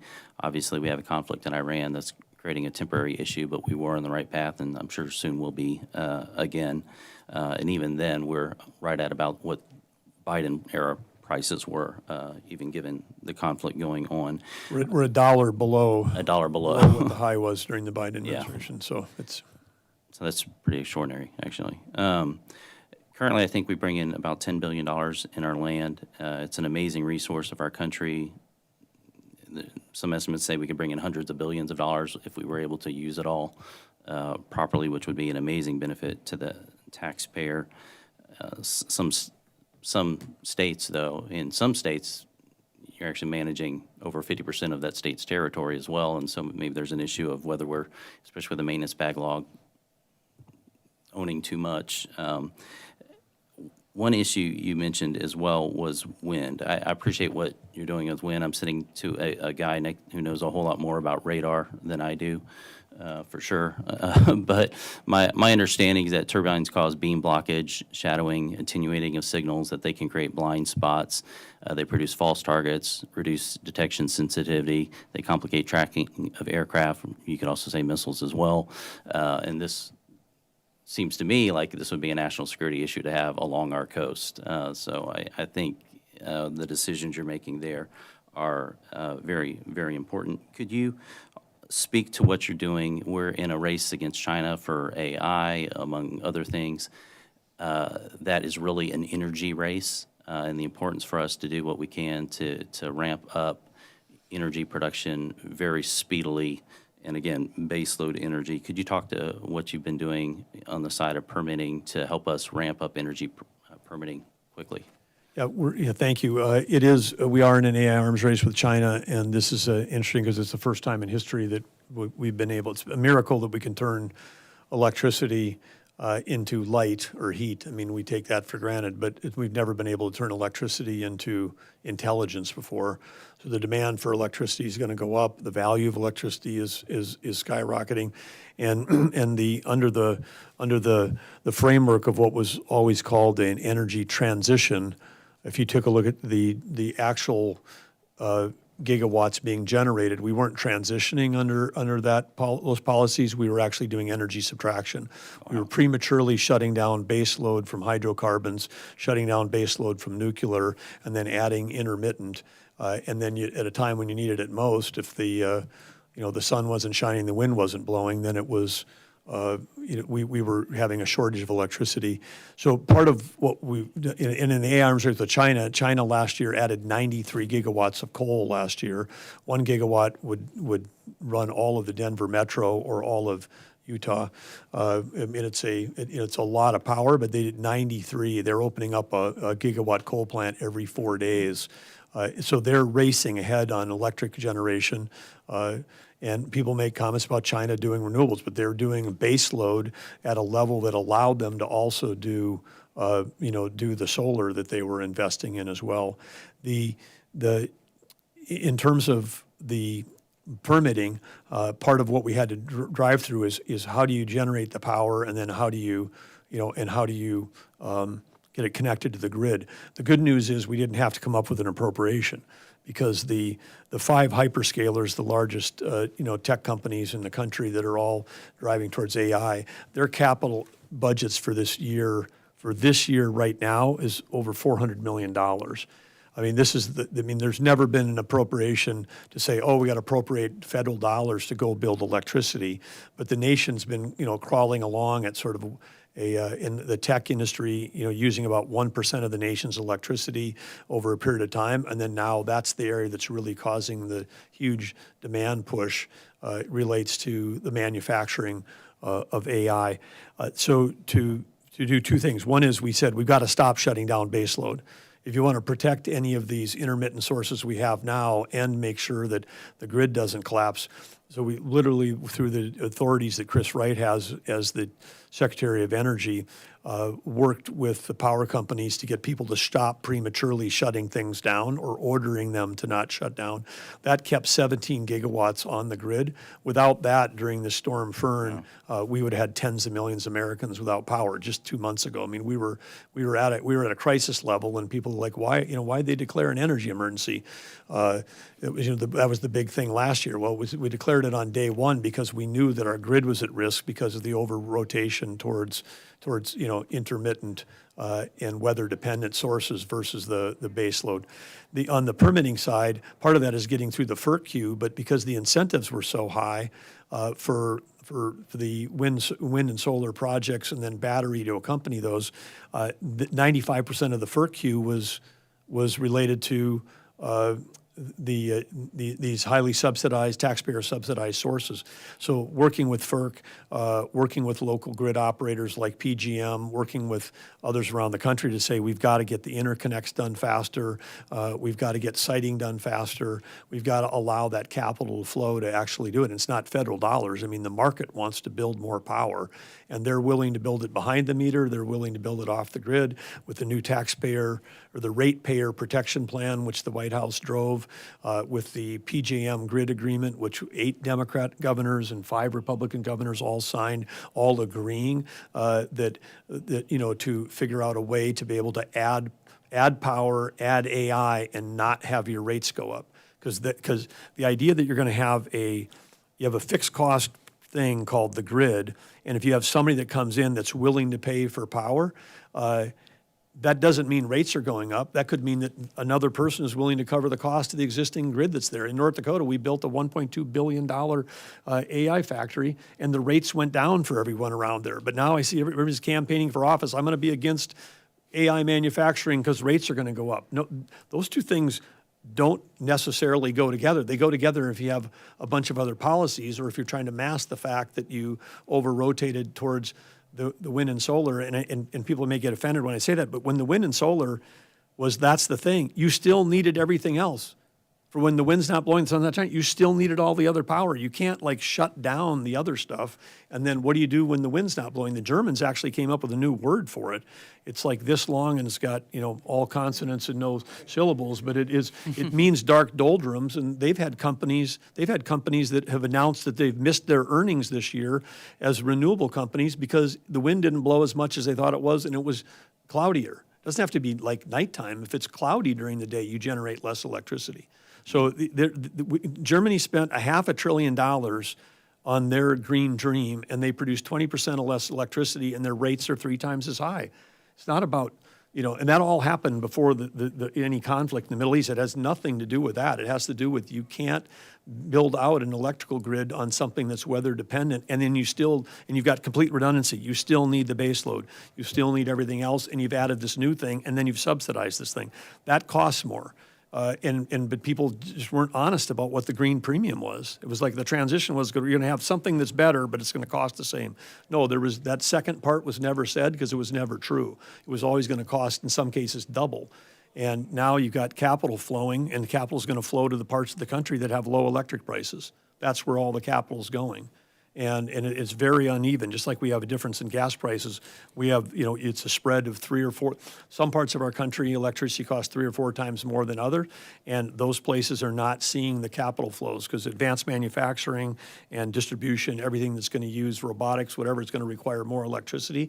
And so we're going to see some parts of our country look more like Europe, where there's a lack of investment, and other parts are going to be booming, and it'll be uneven, and it's all driven by policy, and it's not ideological. It's economics, it's physics, it's just what it is. It's not like somebody's right or somebody's wrong. It's things that are immutable in terms of the cost side of these things. And then we have so what we're trying to do is make sure that capital can get deployed faster, and that's easy in some parts of our country, because it gets down to a lot of times state level policy. So we're working hard to bring on more power and more AI, because we can't lose the AI arms race. It's non-optional.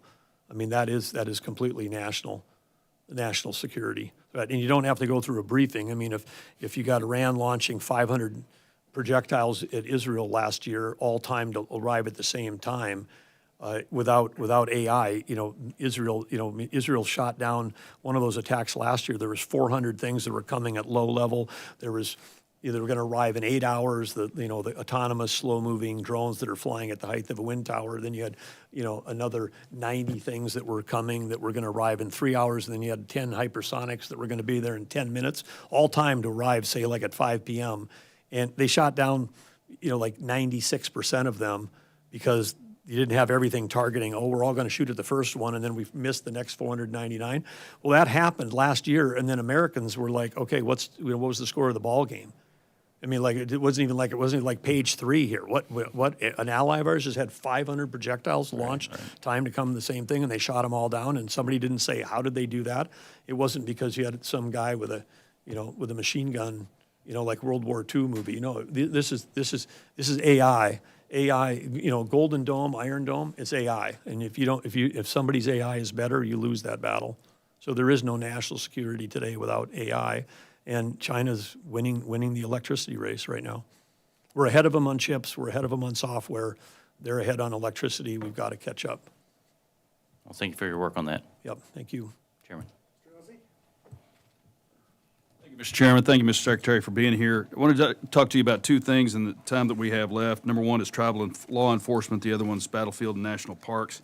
Each year, Chairman Simpson and Ranking Member Pingree hold a tribal witness roundtable event spanning over multiple days where tribes across the nation come to share their testimonies with Congress.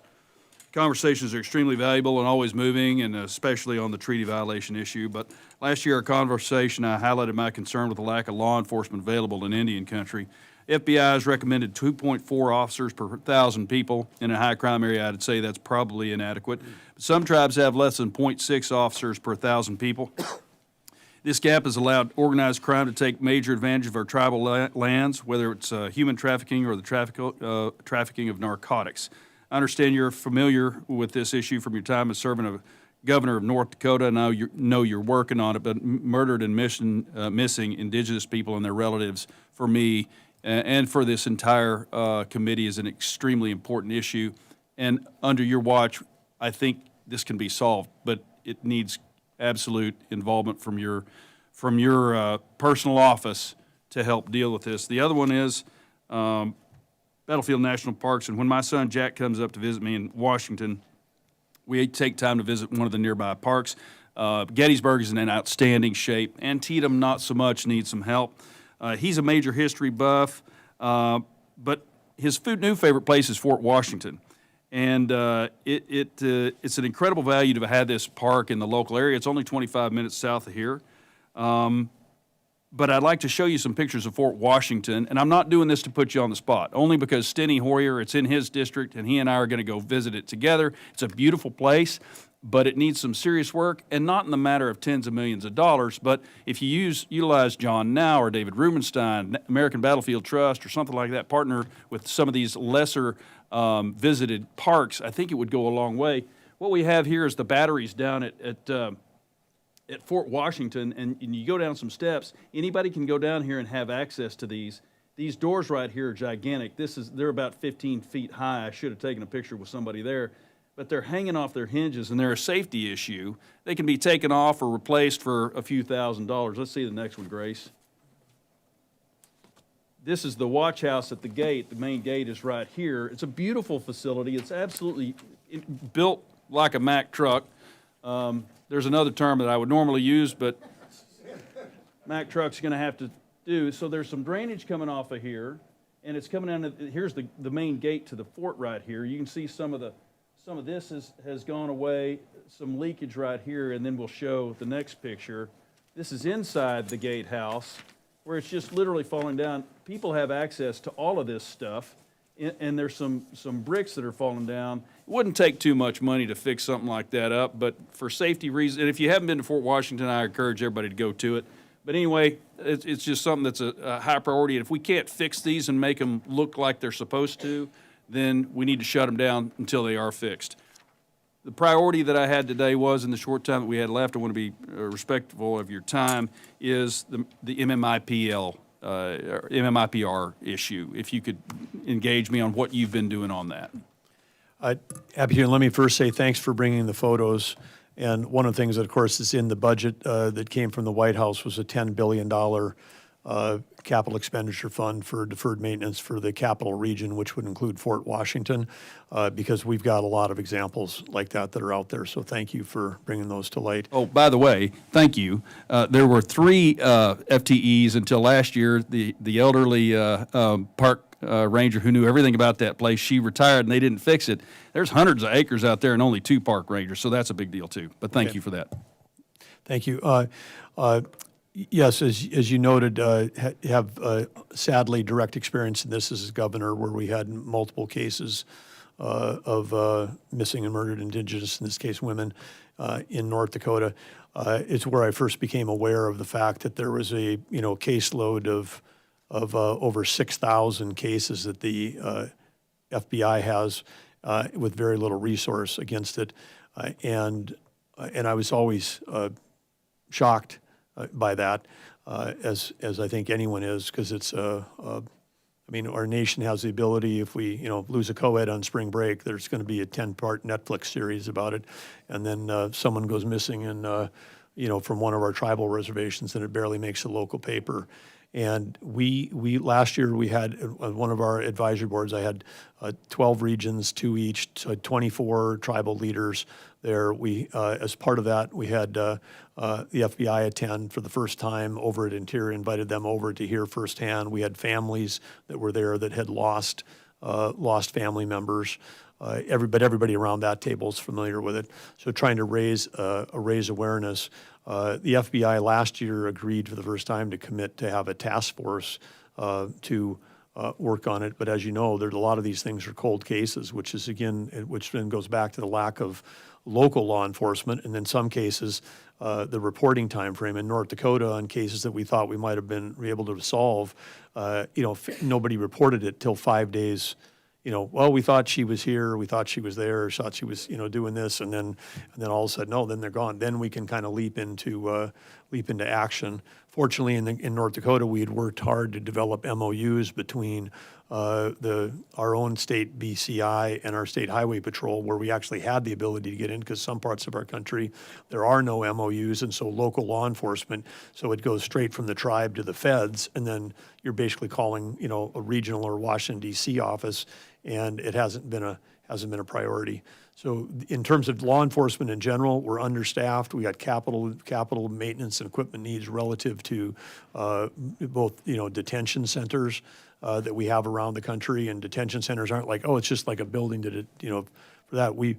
In eastern Montana, we had a case there on the Crow Reservation, which is huge, where there was not a detention center. The one that was there is closed down, looked probably like the photos you had. So there's someone who commits a minor crime, knows he's going to get hauled off by the one person who's on patrol at night, got to drive him over to Lame Deer. Well, he's over there, then the drug deal is going on over here, in an organized way. This person's going to get released. They do that, and then in the crossfire, a 10-year-old kid is killed. These are the nasty side effects if we don't have the right kind of staffing and the right kind of resources to do it. And as you noted, there is organized crime. I've had some people have said, that's not true. In North Dakota, we did an organized event with back in when I was governor, that involved state, federal, local, and tribal, and we arrested 55 people in one day across 3 reservations, all of them with ties back to a gang in Detroit that was tied to a cartel in Mexico, and they were coming into North Dakota on Amtrak, where there's no TSA, so get on Amtrak with a bag of guns, a bag of pills, and a bag of cash, and get off at Devil's Lake to go to Spirit Lake. They would get off at Rugby to go to Turtle Mountain, and they would get off at Minot to go to MHA, and they were organized recruiting, selling, all of the things that they're doing, and so it's a real issue. If there's other ideas that you have about how this committee and how we can get more resources specifically against this, be interested to collaborate with any or all of you on that front.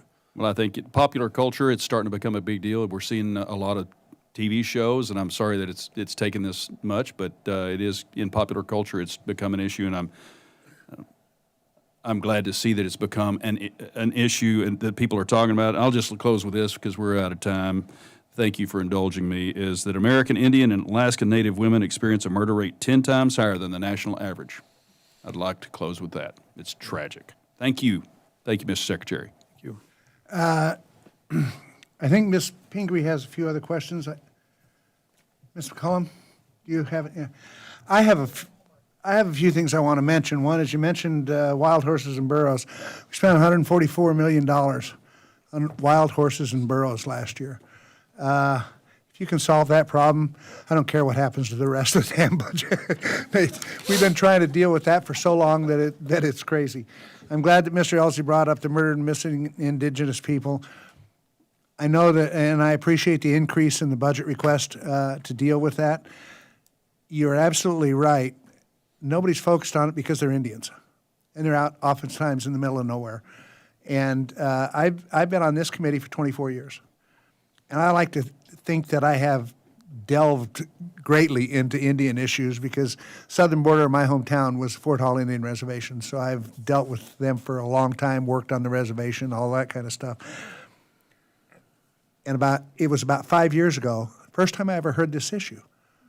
After all the time I had served on this committee, I was watching a PBS TV program, and they were talking about it, that we lose 6,000 murdered and missing Indigenous people every single year.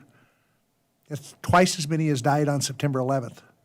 General public doesn't know that. I bring that up in a speech, and they all go, "You're kidding me. Why haven't I heard that?" I think one of the biggest problems after we held a hearing on it is jurisdictional issues. We need to be working with the FBI, with the Justice Department, with the Department of Interior and stuff, because when I talk to them, it is I can understand most Indian issues, but when I get to law enforcement, it gets very confusing for a variety of reasons. But if you're a tribal member that commits a crime on a reservation, you're treated one way. If you're from another tribe, you're treated another way. If you're a white person that gets treated that commits a crime on a reservation, or if you're an Indian that commits a crime off a reservation, it is a joke. And until we start recognizing that these tribes can control their own lands and have jurisdiction on their own lands and prosecute crimes on their own lands and so forth, I think we're losing our track. So we need to sit down with you, with the department, with your department, with the Justice Department and others, and obviously with the tribes, and see if we can work through the jurisdictional issues on this issue. But it is, to me, one of the most devastating issues that we deal with, and we've got to solve this problem. So I was just going to say that. A couple other things I just want to mention that are important issues. The fire funding fix. As you know, a few years ago, it took me years to get this passed, that we decided to treat wildfires like we treat every other natural disaster, so that we would end the fire borrowing out of other accounts and everything to fight wildfires. This budget authority increased by $100 million each year. In fiscal year 2027 is the final year of its authorization. So it doesn't need to be authorized this year, but it does next year to be reauthorized. I like to get a head start on things. I'd like to do it this year. And what I'd say, if there are any changes that you or your department would recommend for fixing this or for reauthorization of this, ways to improve it, let us know. I've talked with the chairman of the Resources Committee and would like to go through the Resources Committee to get it reauthorized, and I think I'm going to try to get that done this year. But I would certainly appreciate your input on it. Sage grouse management. I've included a provision in our bill since, I think, 2015, except for like 1 year. I'm sorry. It was, anybody thinks this is a partisan issue, it's not. It was actually Secretary Salazar, when they were talking about listing sage grouse, that went to the states and said, develop sage grouse management plans in your state. And states got together and worked on that and did it. We have a plan that has been approved as equal with Fish and Wildlife Services, as the state of Idaho's and stuff. And so they've been working on this for a number of years because they got local landowners involved in it in the sage grouse committees and stuff. So they have a part in it. Now all of a sudden the federal government comes back in and says, no, we're going to take over all this. Local landowners going, why the hell am I devoting all my time to this and stuff? And you lose their support. So I've put provisions in our law area, in our bill all the time, that prevent them from listing sage grouse while these plans are being worked on. And so I suspect, I don't know for sure, but I suspect somebody will probably add it to a bill again this year. So, but it's not that we're not trying to protect sage grouse. It's that there's a way to do it that doesn't involve the federal government and stuff. That involves the states and letting the states do that. And of course, that affects North Dakota also, because you're a sage grouse state also, aren't you? Mm-hmm. Yeah. This is a question, though. In November, the administration published 4 proposed rules that would restore Endangered Species Act regulations to their proven 2019 and 2020 frameworks. The feedback I heard on these proposals was positive, that these revisions really would allow the agency to take a balanced, common-sense approach to species listing, delisting, and critical habitat determinations. Anytime we try to make a change to the ESA, somebody's going to accuse us of not caring about species and letting them die off and all that kind of stuff. Could you walk us through the changes and how they would improve the department's implementation of the Endangered Species Act? I can at a high level, but roughly across the 4, take the 4 different things are again just all, I would call them common sense and efficiency gains, going back to making sure that we're focuses on protecting wildlife versus using it as a weapon to stop development. I mean, it's also an industry that's been created around using that to stop just about anything that wants to get built in America, and where it may or may not have any impact on wildlife. So I commend you and others that worked on those originally and putting them in there, because I think it's a good grounding base point to for build policy that's based on the law and based on common sense, based on the science. Well, it is, I've said for a long time, the Endangered Species Act really wasn't about preserving species. It was about controlling land and water, and that's the problem. And one of the real problems is trying to delist species once they're listed and stuff. So, Well, it is, I mean, to the point that the 97% of the things that have ever gone on that list have never come off. And so I think if the idea of creating the list would be to celebrate, hey, we saved something. It's Yeah. coming off the list. I mean, Shelby, that would be the whole point if we were all like, we want to save something. But instead, the culture right now is people celebrate when something gets on the list. We got something on the list. We got it on the list. It's like, great. When are we going to celebrate when stuff coming off? Nothing ever comes off. It's like the Hotel California. You check in, you can't check out. Check in, but you can't check So it's out. like, I mean, because if anybody had a program that was designed 50 years ago, and you said the goal was to save species, and 97% of the time you concluded you hadn't, I think Congress might take a look at that and go, this isn't working. yeah. It's not working the way it is. And then when we try to change it, everyone's like, oh, you don't care about species. No, we care about species. We care about saving them. Can we work on something that would actually work? Yeah. I mean, even if it was 50-50, you'd be like, great, half the time we saved them. Let's keep up the good work. But if 97% of the time they're still on there and they're like no line of sight of them coming off, Yeah. because like I said, then you run out of places where you can actually build something in America. And Yep. we have to be able to do both, protect species and build things. We had maybe you heard about a bird hearing last Thursday in our committee, in our full room. We had an organization that brought in a lot of endangered birds from around the world and stuff. It was very interesting, but we had the Peregrine Fund there, which is located in Boise. And they help save raptors all around the world. They've been in existence for 30 or 40 years, something like that. They've never filed a lawsuit. They find that they get better results by going out and working with ranchers and other people to preserve these species and educate them to that it is better to work with them, and it's more valuable to have them on their land because the Alpamato falcon needs the same grasslands as cattle do, and they can work together, and that's how they save the Alpamato falcon by talking with Texas ranchers. And that's why it's down there. That's how they did the condor and stuff. But they've never filed a lawsuit, and I find that very interesting. And it's a different way to work to preserve species. We don't always have to use lawsuits to do it. But anyway, Ms. Pingree? Thank you, Mr. Chair. We did get rid of DDT, and we got the bald eagle back, so we have made some progress in some places, and sometimes there is just something else we have to do. And I do want to just reinforce what Mr. Elzey and the chair have said many times about murdered, missing Indigenous women. It's been really important that this committee has put such a focus on it, so I appreciate the stories that you shared, Mr. Secretary, and do think that when we hold our hearings, we often hear that we meet about 15% of the need for law enforcement in an Indian country, and that certainly has a huge impact. So when it comes to resources, there are things that we could do to increase our ability to help with that situation. So I've come to the conclusion that you and I could argue all day, or maybe into the evening, and I don't want to do that with all of your time. But I will say I'm disappointed about a couple things I want to be clear about. We had a chance to meet you last year. I looked over the role that you had played as governor of North Dakota. I always think it's good to have governors in these jobs because you have to take such a comprehensive view of what goes on in your state. I looked up your proclamation in '23 for Clean Energy Week, and you extolled the virtues of all sources of energy, hydropower, solar power, wind power. You mentioned in that proclamation that 1/3 of the energy in your state came from wind power.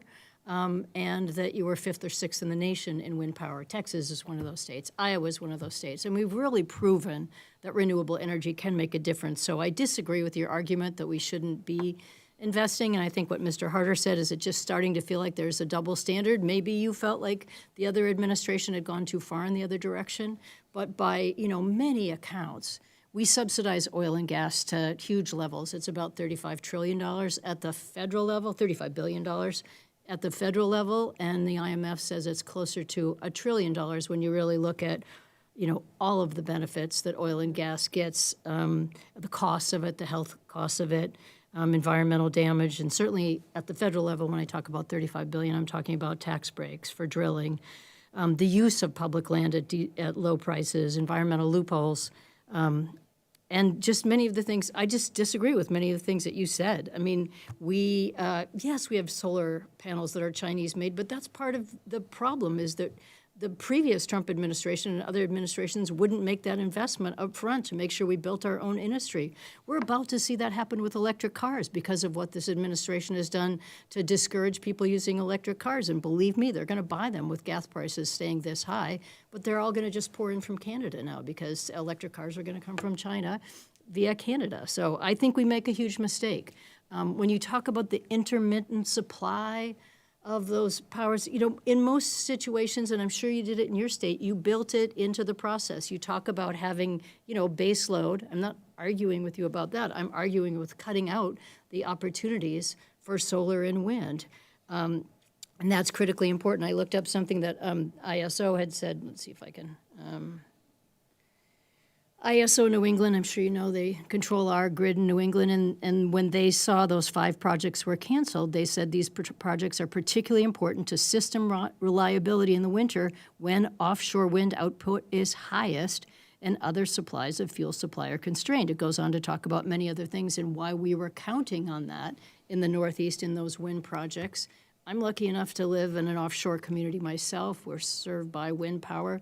The wind blows all night long. The problem is we don't always know how to capture it, but we're trying to build up our battery capacity so that we can capture that. So we have ways to do this. We're not investing in that technology with this administration, and I think we make a huge mistake in doing that. So one of our arguments is just that you're not thinking about reliability in all forms of it at a time when, as you said, people are going to be putting up more AI, the demand is going to be increasing, and we're just going to need more electricity.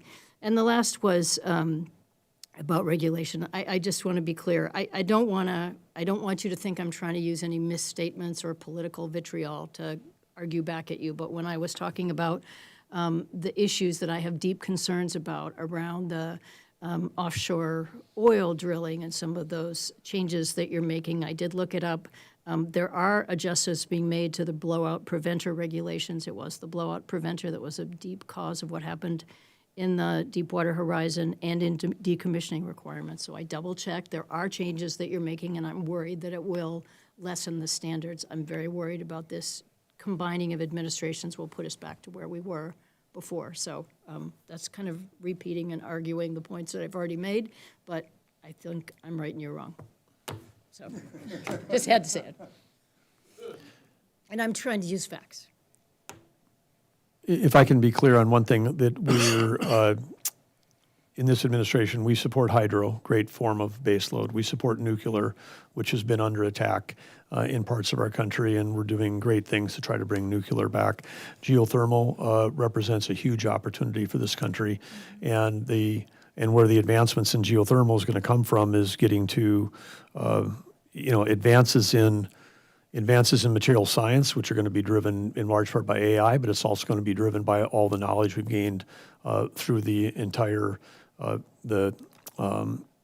the shale revolution, because the shale revolution really is where precision drilling has come from. I mean, the ability to go deep and go very precisely, which is what it took to develop things like the Marcellus, the Permian, and the Bakken. Enormous precision, enormous technology going into that is going to really help on geothermal. So I'm very optimistic that we're going to have what would be considered base load, and in many ways better for the environment than what it takes. Because with electric, you talk about electric cars because of high gas prices. The electricity prices, under the intermittent sources, it's going to be very high. So, I mean, it's not like it's a big savings. And I think you seem to have a lot of facts. So you know that you have to drive a car, an EV, about 70,000 miles just to break even on a CO2 basis. It's not some immediate thing where I start consuming more electricity that I've had this instant gain because there's no emissions. And And then all of the comparisons that people would use around comparing. It's cheaper. You know, fuel is cheaper. Which fuel's cheaper? It's currently cheaper to drive an electric car than a gas-powered car for just the fuel. Interesting. Okay, well, I guess it depends on just like what part of the country you're in, because electricity costs different prices in different places. But, I mean, we saw the big drop-off in purchases in electric cars as soon as the subsidies went away.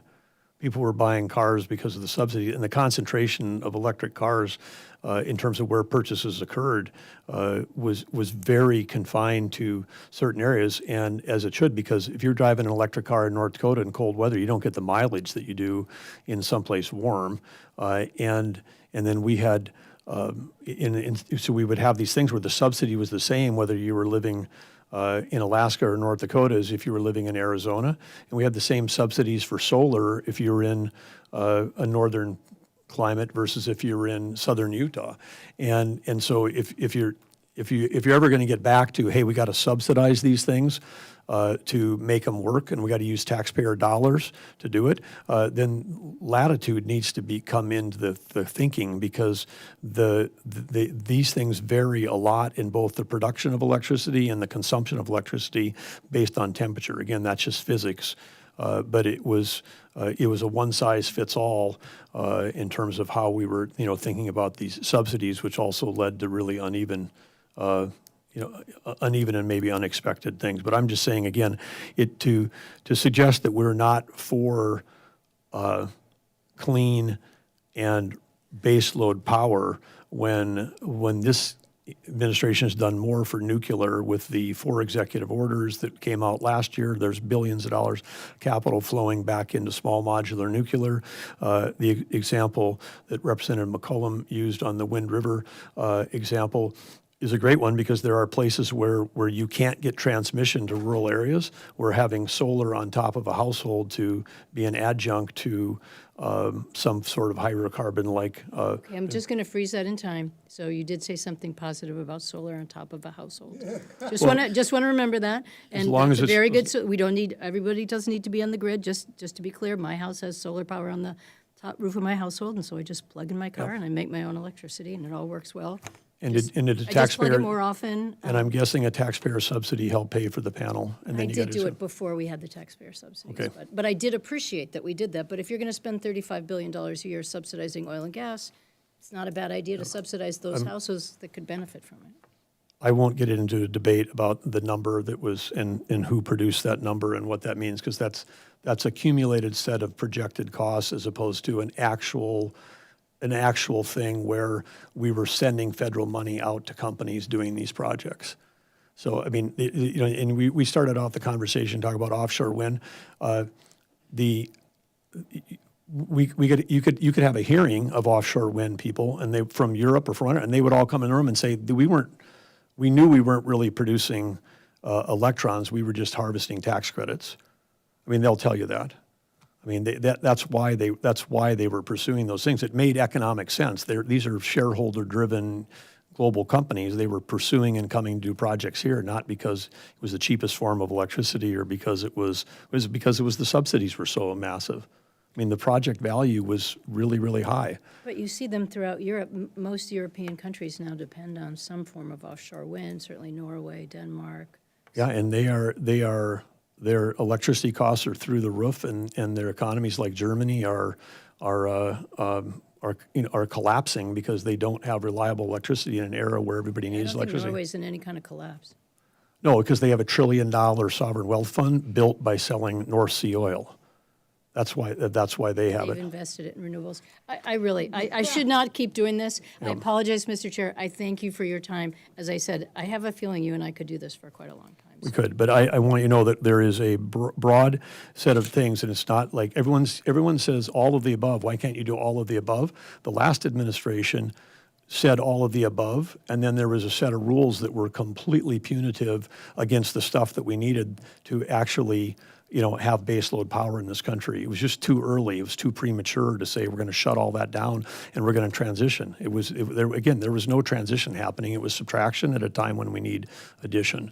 So that with the support for hydro, geothermal, nuclear, and hydrocarbons, that's what we need right now, because we have, in some places, we have a lot of renewables. My home state, which you mentioned, that worked in North Dakota because we grew our baseload. We weren't shutting down our baseload and transitioning. We knew that we needed more. And when we were doing both, guess what state? DOE did a report. Guess what state had the lowest electric prices in the country? North Dakota had the lowest electric prices. Guess who had the highest increase in demand for electricity? North Dakota. When people say, oh, the demand for electricity is up because of a data center and our prices are high, that's a false correlation.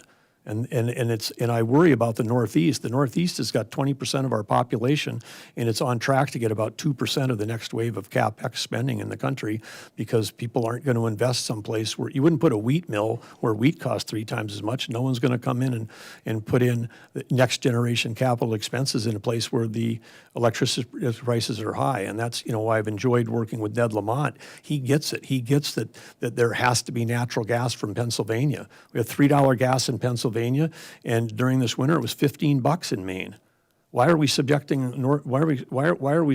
Americans to having to pay more to heat their home and more for the electricity because we can't build horizontal infrastructure? In this thing, it was cheaper to buy Pennsylvania gas in Europe this winter than it was in New England. And so anyway, if people want affordability in this country, then part of it is the equivalent of $3 gas is like 50-cent diesel. I mean, when you take the energy component. I mean, we've been blessed with this amazing abundance of natural gas in this country, and it breaks my heart to think that it's not being utilized. I mean, Maine, 80% of their homes are heated by heating oil. Dirty, it's a dirty fuel. At the time of the Russian invasion of Ukraine, that heating oil was coming from Russia. We're importing into New England, just like we import into California, foreign sources of dirty product when we've got clean American natural gas right here, which has done more to lower CO2 emissions, which was always the stated goal of the movement, was to lower CO2, so against the thing that was doing the most to reduce CO2 emissions. We have dropped that number from 80% down to closer to 65 because we've increased the amount of heat pumps. We've had a huge effort in our state to have rooftop solar. So we have been actively trying to change that. Yep. And we do have more natural gas utilization than we used to, but we've had real investment in heat pumps. Which is great. And we're working with all the New England governors. We've had, multiple calls with all of them together and saying, how can we do that? And we did get the, and I misspoke when I said Ned, because that's Connecticut, but when I But I like Ned Lamont too. So yeah, but I'm saying, again, with the working to make sure that we can get, low cost, affordable, reliable, secure energy to every state is part of what we're working on, and we appreciate those governors that have been collaborating with us to try to make that happen, because and it was nice to celebrate the Nessie pipeline. Because that's gonna bring, help bring natural gas to 2.1 million homes in the New York, Long Island area, which will then have benefit to Connecticut and others. But it's that's going to save them over $1,000 a year on home heating costs. I mean, that's billions of dollars a year for one little 30-mile pipeline. And we could repeat that, and we would have, if we had support to get that done. I mean, the estimates are that we could save people in New England, $8 billion a year just by having more natural gas, and then you'd start to see along those corridors, those energy corridors, you'd start to see economic development occur, because people would say, hey, I can afford to build in New York or New England if I know I can get the same price for gas here that I can in Pennsylvania. thank you. Thank Got a you. feeling this could go on for some time. That's what I huh? mean. Yeah. You're here all day. Thank you, Mr. Chairman, or Mr. Secretary, for being here today. We appreciate your thoughts and responses on these important issues and look forward to working with you as we put together the 2027 budget. Thank you. Well, thank you, and there were a number of questions. My staff has been here writing them down, and we'll follow up. We know that there's been questions, but also concerns. We want to address your concerns, and we want to answer your questions, so thank you for. I appreciate that. There is one thing I will bring up. I agree with Ms. McCullum in that Indian education has been very important to this committee too. And when you saw the pictures of Fort Washington, I could show you some pictures of Indian schools that look just like that. And I know that they didn't put any request in for building for Indian schools. That's something that we will do when we write our bill. But it is very important that we address Indian education because frankly, just like we think that's the future of the American people, that's the future of Indian tribes also, is the education system. So appreciate it. Thank you. Thank you. The hearing is closed, is adjourned, closed, adjourned, whatever.